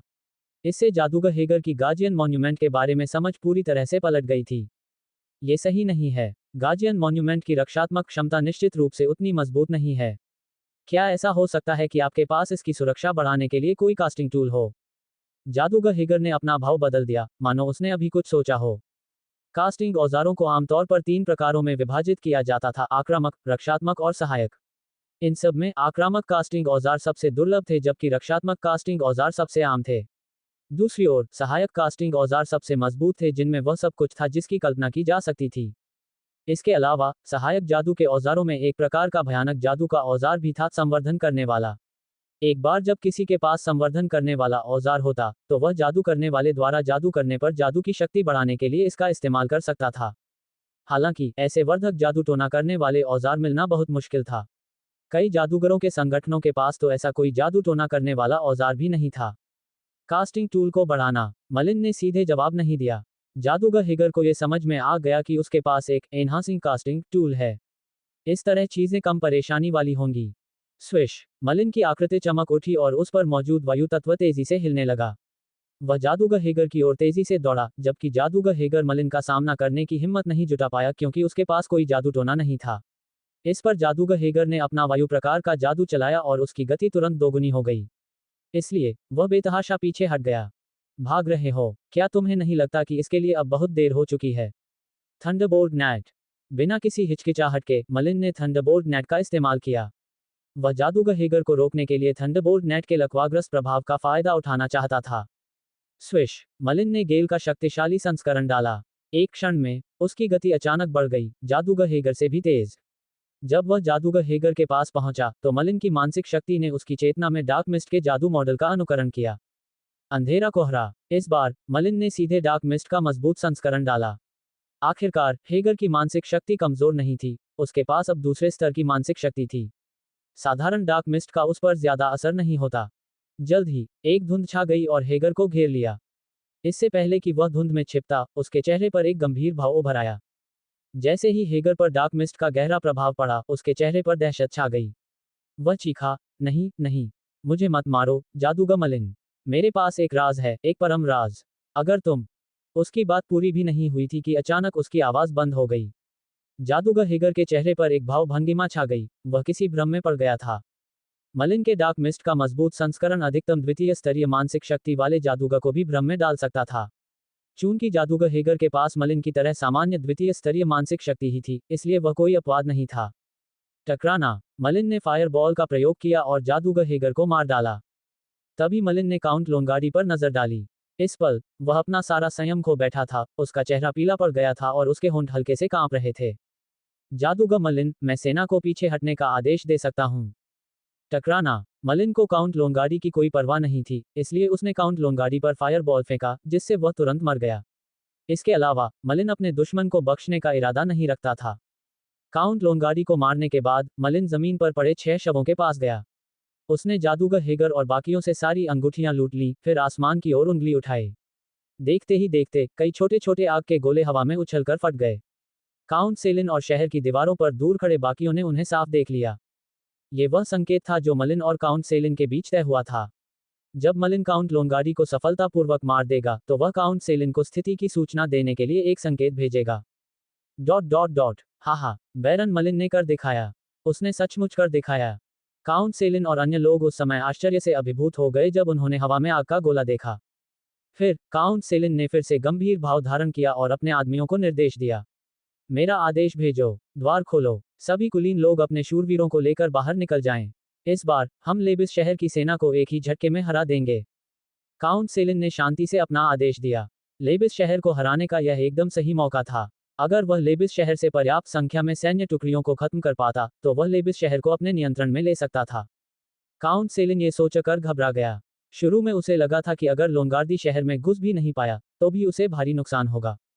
उसने सोचा भी नहीं था कि डार्क मैजिक क्षेत्र में 1 साल बिताने के बाद मलिन इतना शक्तिशाली हो गया था।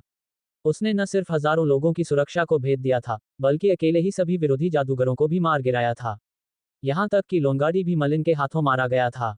लोंगार्डी के बिना लेबिस शहर की सेना अपनी रीढ़ खो चुकी थी। जब तक वह अपने आदमियों को लेकर हमला करता, उसे अप्रत्याशित परिणाम जरूर मिलते। मारना। हत्या की गर्जना के साथ द्वार खुला। देखते ही देखते शहर से अनगिनत शूरवीर बाहर निकल आए। वे आगे दौड़ते हुए चिल्लाए, लोंगार्डी मर गया। कई लेबिस सैनिक काउंट लोंगार्डी को देखने की उम्मीद में पीछे मुड़े, लेकिन वहां कोई नहीं था। इस प्रकार कई सैनिकों को यह विश्वास होने लगा कि काउंट लोंगार्दी सचमुच मर चुका है और वे पीछे हटने का इरादा रखते हैं। जैसे ही उनमें से एक पीछे हटता, और भी पीछे हट जाते। एक खराब योजना के तहत पीछे हटने का नतीजा सिर्फ एक बुरी हार ही होगी। लेबिस सेना इस बात का सटीक उदाहरण थी। प्रकाश नगर के शूरवीर उनके पीछे पीछे बेतहाशा उनका पीछा कर रहे थे। इस बीच जादूगर फ्रेयर और जादूगर हिल प्रकाश नगर के साधारण शूरवीरों में से थे। उन्होंने लेबिस नगर के सेनापतियों पर अपने हमले केंद्रित कर दिए। इस तरह लेबिस शहर की सेना के पास अपने हमलों को व्यवस्थित करने का कोई रास्ता नहीं था और अंत में पूरी तरह से हार हुई। दूर से प्रकाश नगर के शूरवीरों को पराजित लेबिस सेना का उन्मत्ततापूर्वक पीछा करते देखकर मलिन ने अंततः राहत की सांस ली। मलिन ने पीछा करना तो छोड़ दिया, लेकिन जादूगरों से ली गई अंगूठियों को देखने लगा। ये जादूगर घुमंतू जादूगर थे, इसलिए उनके पास ज्यादा संसाधन नहीं थे। मलिन ने बस उन पर एक नजर डाली और जल्द ही उनमें रुचि खो दी। कुछ महत्वहीन औषधि सामग्री और शून्य स्तरीय मंत्रों के अलावा उनके पास एक मौलिक क्रिस्टल पत्थर भी नहीं था। उनकी स्थिति मलिन जैसी ही थी जब वह डार्क मैजिक क्षेत्र में शामिल नहीं हुआ था। मैट्रिक्स, सभी स्पेल मॉडल को स्कैन करें और सेव करें। मलिन ने छल्लों में वस्तुओं को फिर से व्यवस्थित किया और केवल 1 दर्जन शून्य स्तरीय मंत्र मॉडल ही पाए। हालांकि वे सभी सामान्य मंत्र थे और मलिन के लिए ज्यादा उपयोगी नहीं थे, फिर भी उसने मैट्रिक्स को उन्हें बचाने का निर्देश दिया। ये भविष्य में डेटा एकीकरण प्रक्रिया के लिए मैट्रिक्स के लिए आवश्यक ठोस आधार थे। मंत्रों को सुरक्षित रखने के बाद मलिन ने जादूगर हेगर से प्राप्त अंगूठी ली और उसे ध्यानपूर्वक जांचा। हेगर ने 4 तत्वीय मंत्रों का निर्माण किया था और एक प्रथम बन गया था। अध्याय 169, दानव क्षमता क्या है। अनुवादक, सुपर टॉप नॉवेल चैनल द्वारा। दानव क्षमता, ग्लेशियल फिंगर। मलिन उस किताब में मोल्टा भाषा में लिखे बड़े बड़े शब्दों को देखकर भावुक हो गया। मानो ये सुनहरे शब्द जीवित हो गए हों। दानव क्षमता क्या है? क्या यह एक प्रकार का जादू है? मलिन ने भौहें चढ़ाईं। उसे पता ही नहीं था कि दानव क्षमता क्या होती है। उसने इस शब्द के बारे में पहले कभी नहीं सुना था, यहां तक कि डार्क मैजिक क्षेत्र में भी नहीं। जैसे ही मलिन अगला पन्ना पढ़ना शुरू करने वाला था, घोड़ों की आवाजें उसके सामने गूंजीं। उसके बाद लोगों की एक काली लहर मलिन के सामने आ पहुंची। ये बूढ़े विल्सन और उनके भारी भरकम कवचधारी शूरवीर थे। मलिन, क्या हुआ? बूढ़ा विल्सन तेजी से मलिन के पास पहुंचा और उसकी ओर देखा। मलिन ने किताब रख ली और अपना सिर थोड़ा हिलाया। पिताजी, मैं ठीक हूँ। अच्छा, काउंट सेलिन और बाकी लोग कैसे हैं? बूढ़े विल्सन ने जमीन पर पड़े शवों पर नजर डाली। उसे पता था कि जब ये जीवित थे, तब ये सभी शक्तिशाली जादूगर थे, लेकिन मलिन ने इन सबको मार डाला। ये दृश्य देखकर वह स्तब्ध रह गया। उसे नहीं पता था कि अब मलिन सचमुच कितना शक्तिशाली था। काउंट सेलिन लेबिस शहर की पराजित सेना का पीछा करने के लिए सेना का नेतृत्व कर रहे हैं। इसके अलावा, ऐसा लगता है कि वह इस मौके का फायदा उठाकर लेबिस शहर को अपने नियंत्रण में लेना चाहते हैं। बूढ़े विल्सन ने उन सैनिकों पर नजर डाली जो अभी भी उनसे बहुत दूर कत्लेआम में लगे हुए थे। काउंट सेलिन के बारे में उसके विचार वास्तविकता से बहुत दूर नहीं थे। इस बार लोंगार्डी ने सचमुच अपना सब कुछ झोंक दिया था, क्योंकि वह सभी सैनिकों को इकट्ठा करके यहां ले आया था। इस हार के बाद लेबिस शहर में जीवित वापस पहुंचने वाले सैनिकों की संख्या बहुत कम थी। उनके पास काउंट सेलिन की सेना से बचाव का कोई मौका नहीं था। हालांकि मलिन को इस मामले में चिंता करने की जरूरत नहीं थी। उसे बस प्रकाश नगर के खतरे को सुलझाना था और बाकी सब काउंट सेलिन पर छोड़ देना था। पिताजी, चलो, काउंट सेलिन बाकी सब संभाल लेंगे। इसके बाद मलिन अपने घोड़े पर सवार होकर धीरे धीरे प्रकाश नगर की ओर लौट आया। युद्ध के बाद प्रकाश नगर में चहल पहल दिखाई दे रही थी। कई लोगों को खबर मिली थी कि लेबिस नगर की सेना को बुरी तरह हार का सामना करना पड़ा है, इसलिए अनगिनत लोग उत्साह में जयकारे लगा रहे थे। यहां तक कि मलिन ने भी विल्सन कैसल के कई नौकरों के चेहरे पर सच्ची मुस्कान देखी थी। अपने कमरे में लौटकर उसने अपने नौकरों को निर्देश दिया कि कोई भी उसे परेशान न करे। फिर उसने जादूगर हेगर की अंगूठी में से वह अजीब किताब निकाली जो उसे मिली थी। मलिन पहला पन्ना पढ़ चुका था। उसने पहली बार दानव क्षमता के बारे में सुना था। उसे पता नहीं था कि वह क्या है, इसलिए उसने दूसरा पन्ना पढ़ना शुरू किया। दूसरे पृष्ठ पर दानव क्षमता के बारे में विस्तृत विवरण लिखा था, अतः मलिन ने पाठ को ध्यानपूर्वक पढ़ा। दानव क्षमता या पेंडोरा दानव क्षमता एक अजीब शक्ति है जो मंत्र, कीमिया, रिनोलॉजी, औषधि और इस तरह की कई तकनीकों के संयोजन से प्रकट होती है। ग्लेशियल फिंगर बर्फ प्रकार की दानव क्षमताओं में से एक है। इसे विकसित करने के लिए आवश्यक शर्तें हैं। व्यक्ति को प्रथम स्तरीय मंत्र फ्रिजिड आइस का निर्माण करना होगा और एक अजीब प्राणी की 100 साल पुरानी बर्फ अस्थि मज्जा पर अधिकार करना होगा। मलिन ने किताब ध्यान से पढ़ी। इस किताब में पेंडोरा दानव क्षमता के प्रभाव का विस्तार से वर्णन नहीं किया गया था, सिवाय ग्लेशियल फिंगर के परिचय के। एक बार इसे विकसित करने के बाद व्यक्ति एक शक्तिशाली हिमीकरण कौशल प्राप्त कर सकता था। हालांकि किताब में यह नहीं बताया गया था कि यह जमा देने वाला कौशल कितना शक्तिशाली होगा। मलिन के अनुसार जमा देने वाला प्रभाव महत्वपूर्ण होगा। ग्लेशियल फिंगर की साधना के 2 चरण थे। सबसे पहले उसे पहले स्तर का मंत्र ठंडी बर्फ और 100 साल की बर्फीली अस्थि मज्जा की आवश्यकता थी। वहीं दूसरा चरण पहले चरण से ज्यादा जटिल और कठिन था। उसे चौथे स्तर का मंत्र और 1000 साल की बर्फीली सार की आवश्यकता थी। हालांकि मलिन ने इससे पहले न तो 100 साल के बर्फीले अस्थि मज्जा के बारे में सुना था और न ही 1000 साल के बर्फीले सार के बारे में।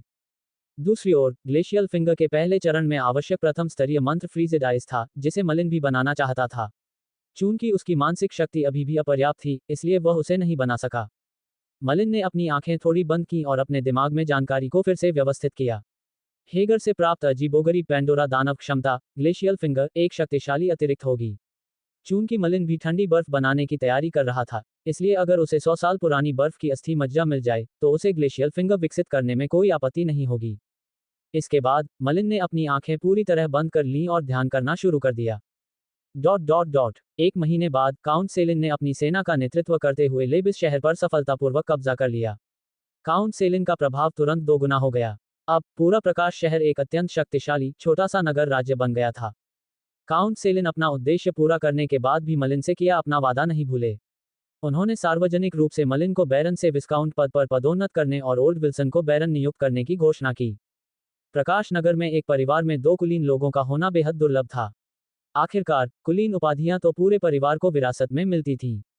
विल्सन परिवार में 2 कुलीन लोगों का होना इस बात का प्रतीक था कि विल्सन परिवार समृद्ध था। 1 साल पहले विल्सन परिवार केवल दूर देश से आकर बसा था, लेकिन अब वे प्रकाश नगर में एक प्रभावशाली परिवार बन गए हैं। इस बीच मलिन पूरे समय विल्सन कैसल में ही रहा। दिन में जब भी उसे समय मिलता, वह एवरिल और चारिस के साथ जाता, जबकि रात में वह अपने समय का भरपूर उपयोग औषधियां बनाने में करता। मलिन जो औषधि बनाना चाहता था, वह एक काल्पनिक जादुई औषधि थी, जिसके लिए बेहद कीमती सामग्री की जरूरत थी। चांदी के बालों वाले बूढ़े से उसे जो औषधि सामग्री मिली थी, वह सिर्फ 2 काल्पनिक जादुई औषधियां बनाने के लिए ही काफी थी। इसके अलावा इस बात की बहुत ज्यादा संभावना थी कि वह औषधि बनाने में असफल हो जाए, इसलिए मलिन ने डार्क मैजिक क्षेत्र में अपनी किस्मत नहीं आजमाई। उसे डर था कि वह सारी औषधि सामग्री इस्तेमाल कर लेगा और उसे दोबारा ढूंढना मुश्किल हो जाएगा। डार्क मैजिक क्षेत्र छोड़ने के बाद मलिन को एहसास हुआ कि यहाँ संसाधन कितने दुर्लभ हैं। यहाँ तक कि कुछ सबसे आम औषधि सामग्री भी ढूंढना मुश्किल था, और फिर तो फैंटास्मल मैजिक पोशन के लिए इतनी कीमती सामग्री की तो बात ही छोड़ दीजिए। इस कारण से आश्चर्य की बात नहीं कि कई जादूगर निर्जन क्षेत्रों में रहना पसंद करते थे। सबसे महत्वपूर्ण कारण शायद यहाँ औषधि सामग्री की इतनी कमी थी कि वे जादूगर की दैनिक साधना का भार नहीं उठा पाते थे। मलिन ने अपनी मानसिक शक्ति को बढ़ाने के लिए एक काल्पनिक जादुई औषधि बनाने की योजना बनाई। अगर वह इसे बनाने में असफल भी हो जाता तो भी वह ब्लूबेरी औषधि बना सकता था। जादूगर व्याक्सा की अंगूठी में ब्लूबेरी औषधि बनाने के लिए अभी भी कुछ औषधि सामग्री बची हुई थी। एक औषधि के प्रयोग से उनकी मानसिक शक्ति में बहुत तेजी से वृद्धि हुई। मानसिक शक्ति में यह वृद्धि ध्यान में लंबे समय बिताने से होने वाली वृद्धि से भी कहीं अधिक थी। फैंटास्मल मैजिक पोशन की प्रक्रिया शुरू करें। मलिन ने मैट्रिक्स को औषधि तैयार करने का निर्देश दिया। अब तक उसे औषधि तैयार करने की आदत हो चुकी थी, लेकिन उसे काल्पनिक जादुई औषधि तैयार करने में ज्यादा आत्मविश्वास नहीं था। 1 घंटा, 2 घंटे। जल्द ही मलिन ने मैट्रिक्स के निर्देशों के अनुसार एक काल्पनिक जादुई औषधि तैयार कर ली।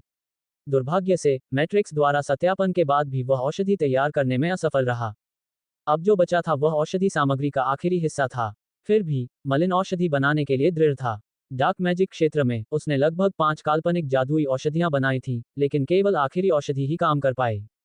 इस प्रकार मलिन को यकीन नहीं हो रहा था कि वह औषधि सामग्री के अंतिम हिस्से के साथ इसे सफलतापूर्वक बना सकता है। कुछ घंटों बाद मलिन ने फिर से जादुई औषधि तैयार करना शुरू किया। इस बार मैट्रिक्स ने औषधि को योग्य माना। मैंने अंततः ये कर दिखाया। मलिन खुशी से फूला नहीं समा रहा था क्योंकि उसे दूसरी बार सफलता मिली थी। उसकी सफलता का एक बड़ा हिस्सा भाग्य का था, क्योंकि मलिन ये सुनिश्चित नहीं कर पा रहा था कि दूसरी बार औषधि बनाने पर उसे सफलता मिलेगी। मलिन ने सीधे तौर पर फैंटास्मल मैजिक पोशन नहीं लिया, बल्कि उसने ब्लूबेरी पोशन बनाना शुरू कर दिया। ब्लूबेरी पोशन बनाना अपेक्षाकृत आसान था। उसने ये सूत्र लबादाधारी जादूगर व्याक्सा से प्राप्त किया था। व्याक्सा की मानसिक शक्ति मुख्यतः ब्लूबेरी पोशन के कारण ही प्रबल थी। इसलिए मलिन ब्लूबेरी पोशन बनाना चाहता था और उसे फैंटास्मल मैजिक पोशन के साथ मिलाकर अपनी मानसिक शक्ति को जल्द से जल्द बढ़ाना चाहता था। उसने कम से कम समय में एक और प्रथम स्तरीय मंत्र बनाने की योजना बनाई। हालांकि ब्लूबेरी पोशन बनाना फैंटमसल मैजिक पोशन की तुलना में अपेक्षाकृत आसान था, लेकिन मलिन इसकी सफलता दर से हार गया। उसने लगातार कुछ ब्लूबेरी पोशन बनाए थे, लेकिन केवल 3 ही सफल हुए। औषधि सामग्री के बिना मलिन और औषधि नहीं बना सकता था, इसलिए उसने औषधि बनाना बंद कर दिया। जल्द ही मलिन औषधि लेने और ये देखने के लिए तैयार हो गया कि उसकी मानसिक शक्ति में कितनी वृद्धि हो सकती है। जब मलिन ने पहली बार फैंटास्मल मैजिक पोशन का सेवन किया तो उसकी मानसिक शक्ति वास्तव में 30% तक बढ़ गई। फिर मलिन ने काफी देर आराम किया। जब उसकी मानसिक शक्ति फिर से चरम पर पहुंची तो उसने एक जादुई औषधि पी ली। उसके सिर में तुरंत एक गर्माहट सी महसूस हुई जो तेजी से फैलती गई, जिससे वह असहनीय हो गया। इस बार उसे जो अनुभूति हुई वह वैसी ही थी जैसी पिछली बार जब उसने काल्पनिक जादुई औषधि ली थी। सौभाग्य से मलिन की मानसिक शक्ति इतनी प्रबल थी कि वह इस पीड़ा को सहन कर सकती थी। कुछ समय बाद मलिन के सिर में बेचैनी धीरे धीरे कम होने लगी और उसकी मानसिक शक्ति में भी उल्लेखनीय सुधार हुआ। उसके शुरुआती अनुमान के अनुसार उसकी मानसिक शक्ति में कम से कम 20% की वृद्धि हुई थी, हालांकि पिछले दौर की तुलना में 30% की वृद्धि ज्यादा नहीं हुई थी। कुछ ही घंटों में मन की शक्ति में 20% की वृद्धि ध्यान की गति से कहीं ज्यादा तेज थी।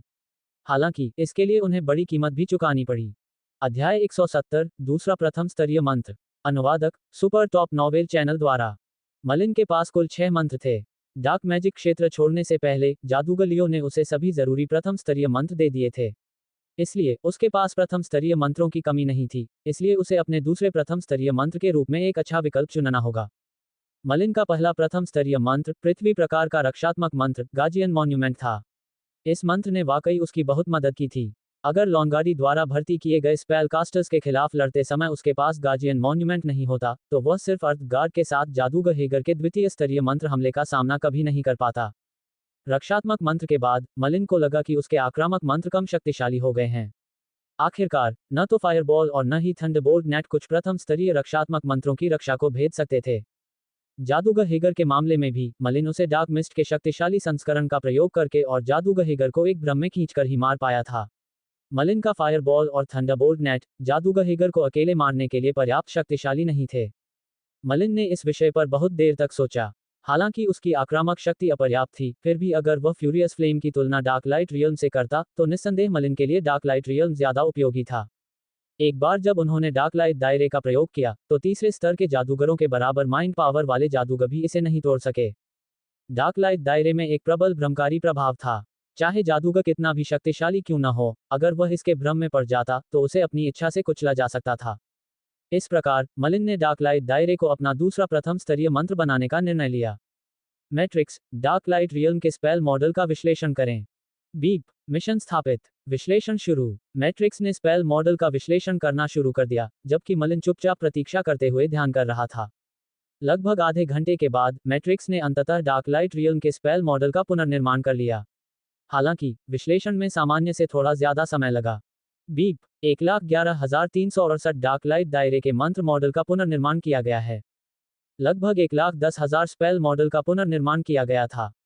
ये संख्या लगभग उतनी ही थी जितनी कि गार्जियन मॉन्यूमेंट की थी, जिसे मलिन ने पहले बनाया था। अगला मानदंड संगतता होगा। मैट्रिक्स डार्क लाइट दायरे और डार्क मिस्ट के बीच संगतता का विश्लेषण करें। मैट्रिक्स ने दोनों मंत्रों के बीच अनुकूलता का तेजी से विश्लेषण करना शुरू कर दिया। शुरुआती मंत्र को आधार मानकर उन्नत मंत्र बनाने में अनुकूलता बेहद जरूरी थी। बीप विश्लेषण पूरा हो गया। मैट्रिक्स ने अपना विश्लेषण पूरा कर लिया था। मलिन ने जल्दी से परिणाम देखा और पाया कि डार्क लाइट दायरे और डार्क मिस्ट के बीच संगतता काफी ज्यादा थी। एक स्पेल मॉडल तो डार्क मिस्ट के साथ 97% संगतता रखता था। ऐसी संगतता किसी भी गार्जियन मॉन्यूमेंट के स्पेल मॉडल द्वारा हासिल नहीं की गई थी। फिर मलिन ने अनुकूलता, स्थिरता और शक्ति के संदर्भ में समग्र प्रदर्शन को ध्यान में रखते हुए सबसे उपयुक्त स्पेल मॉडल चुनना शुरू किया। वह इस प्रक्रिया का अभ्यस्त हो चुका था, इसलिए उसने अपने लिए सबसे उपयुक्त स्पेल मॉडल चुनने में ज्यादा समय नहीं लगाया। अंधकार में प्रकाश क्षेत्र। आइए मन की शक्ति से इसका अनुकरण शुरू करें। स्पेल मॉडल चुनने के बाद मलिन ने अपनी माइंड पावर को नियंत्रित किया और धीरे धीरे डार्क लाइट रियल्म के स्पेल मॉडल का अनुकरण करना शुरू कर दिया। हालांकि एक सरसरी नजर डालने के बाद मलिन ने पाया कि डार्क लाइट रियल्म का स्पेल मॉडल बेहद जटिल था।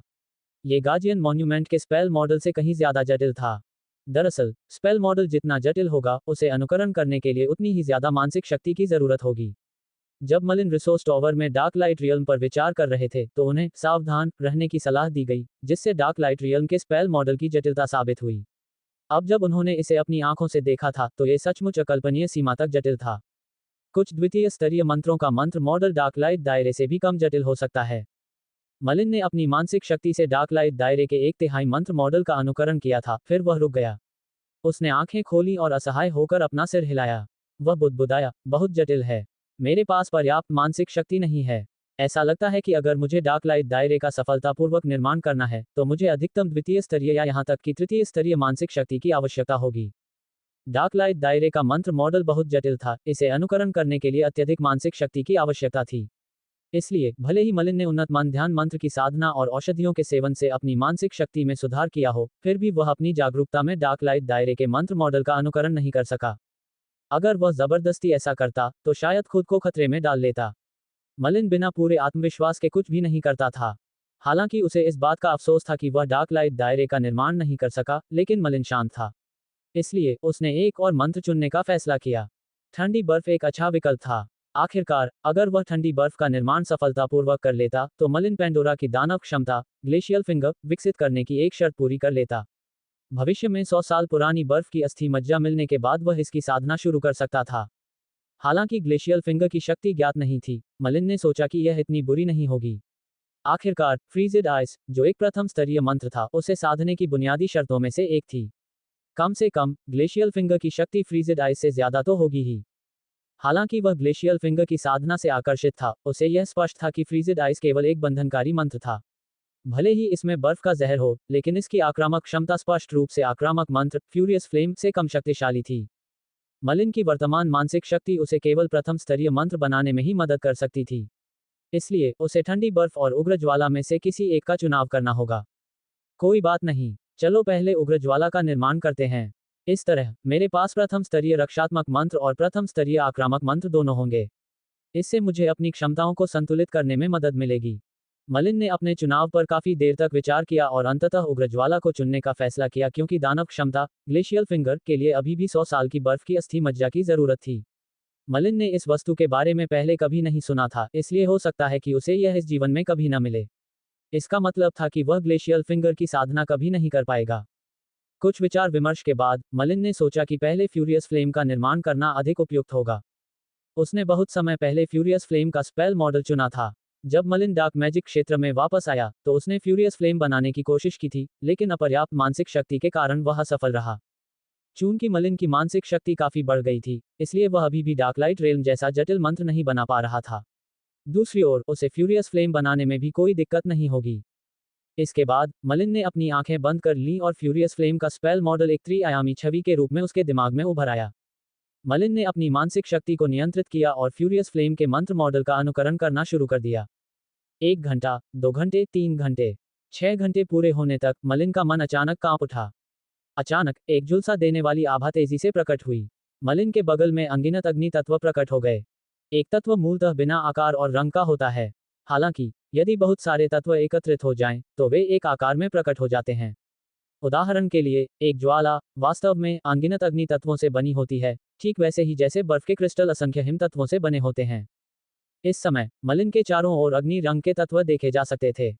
इससे मलिन के चारों ओर अग्नि तत्वों की उच्च संतृप्ति का पता चलता है।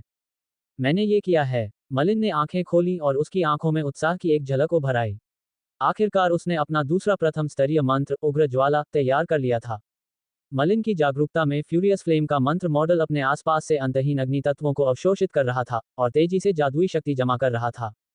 फ्यूरियस फ्लेम के सफल निर्माण के साथ मलिन के पास अब अपनी चेतना में 2 प्रथम स्तरीय मंत्र मॉडल थे। अन्य 4 मंत्र मॉडल 0 स्तरीय मंत्र थे। 2 प्रथम स्तरीय मंत्र मॉडलों ने अन्य 4 0 स्तरीय मंत्र मॉडलों पर भारी दबाव डाला था। मलिन की चेतना में सब कुछ पूरी तरह से अपना संतुलन खो चुका था। थोड़े समय के लिए तो कोई समस्या नहीं होगी, लेकिन कोई नहीं जानता था कि आगे क्या होगा। सबसे बुरा तो ये हो सकता था कि उसके मंत्र मॉडलों का पूरी तरह से विनाश हो जाए। इस प्रकार मलिन केवल 2 प्रथम स्तरीय मंत्रों का निर्माण करने के बाद भी आराम नहीं कर सकता था। उसे अपनी चेतना में मंत्र मॉडलों के बीच संतुलन बनाए रखने के लिए अपने अन्य 0 स्तरीय मंत्रों के लिए यथाशीघ्र प्रथम स्तरीय मंत्र मॉडलों का निर्माण करना होगा। चलो इसकी शक्ति का परीक्षण करें। मलिन जानना चाहता था कि उसका प्रथम स्तरीय मंत्र फ्यूरियस फ्लेम कितना शक्तिशाली है, इसलिए उसने अपनी उंगली सामने की ओर उठाई। जमीन पर तुरंत बर्फ के क्रिस्टल बन गए। ठंड। मलिन ने लगातार 1 दर्जन बार फ्रॉस्ट डाला, बारी बारी से लार्ज फ्रॉस्ट डाला। इससे जो बर्फ के क्रिस्टल बने वे बेहद मजबूत थे। फायरबॉल का उपयोग करके मलिन को फ्रॉस्ट द्वारा निर्मित बर्फ के क्रिस्टल को पूरी तरह पिघलाने के लिए अभी भी कुछ समय की आवश्यकता होगी। उग्रज्वाला। मलिन ने तुरंत ही अपनी बनाई हुई उग्रज्वाला का प्रयोग किया। तुरंत ही एक झुलसा देने वाली आभा प्रकट हुई और कमरे का तापमान तेजी से बढ़ने लगा। उग्रज्वाला की लपटें आग के गोलों के आकार की नहीं थीं, ये हवा में उठी आग की एक रेखा थी, जो जमीन पर बर्फ के क्रिस्टलों के चारों ओर घूम रही थी। उग्रज्वाला की प्रत्येक अग्नि रेखा अत्यधिक संकुचित थी, इसलिए वह अत्यंत अस्थिर प्रतीत होती थी। एक बार लक्ष्य से टकराने पर वह फट जाती थी। यही कारण था कि फ्यूरियस फ्लेम का नाम फ्यूरियो रखा गया था। अगर ये स्टोरी आपको पसंद आई हो तो वीडियो लाइक और मेरे सुपर टॉप नॉवेल चैनल को सब्सक्राइब करना ना भूले। धन्यवाद।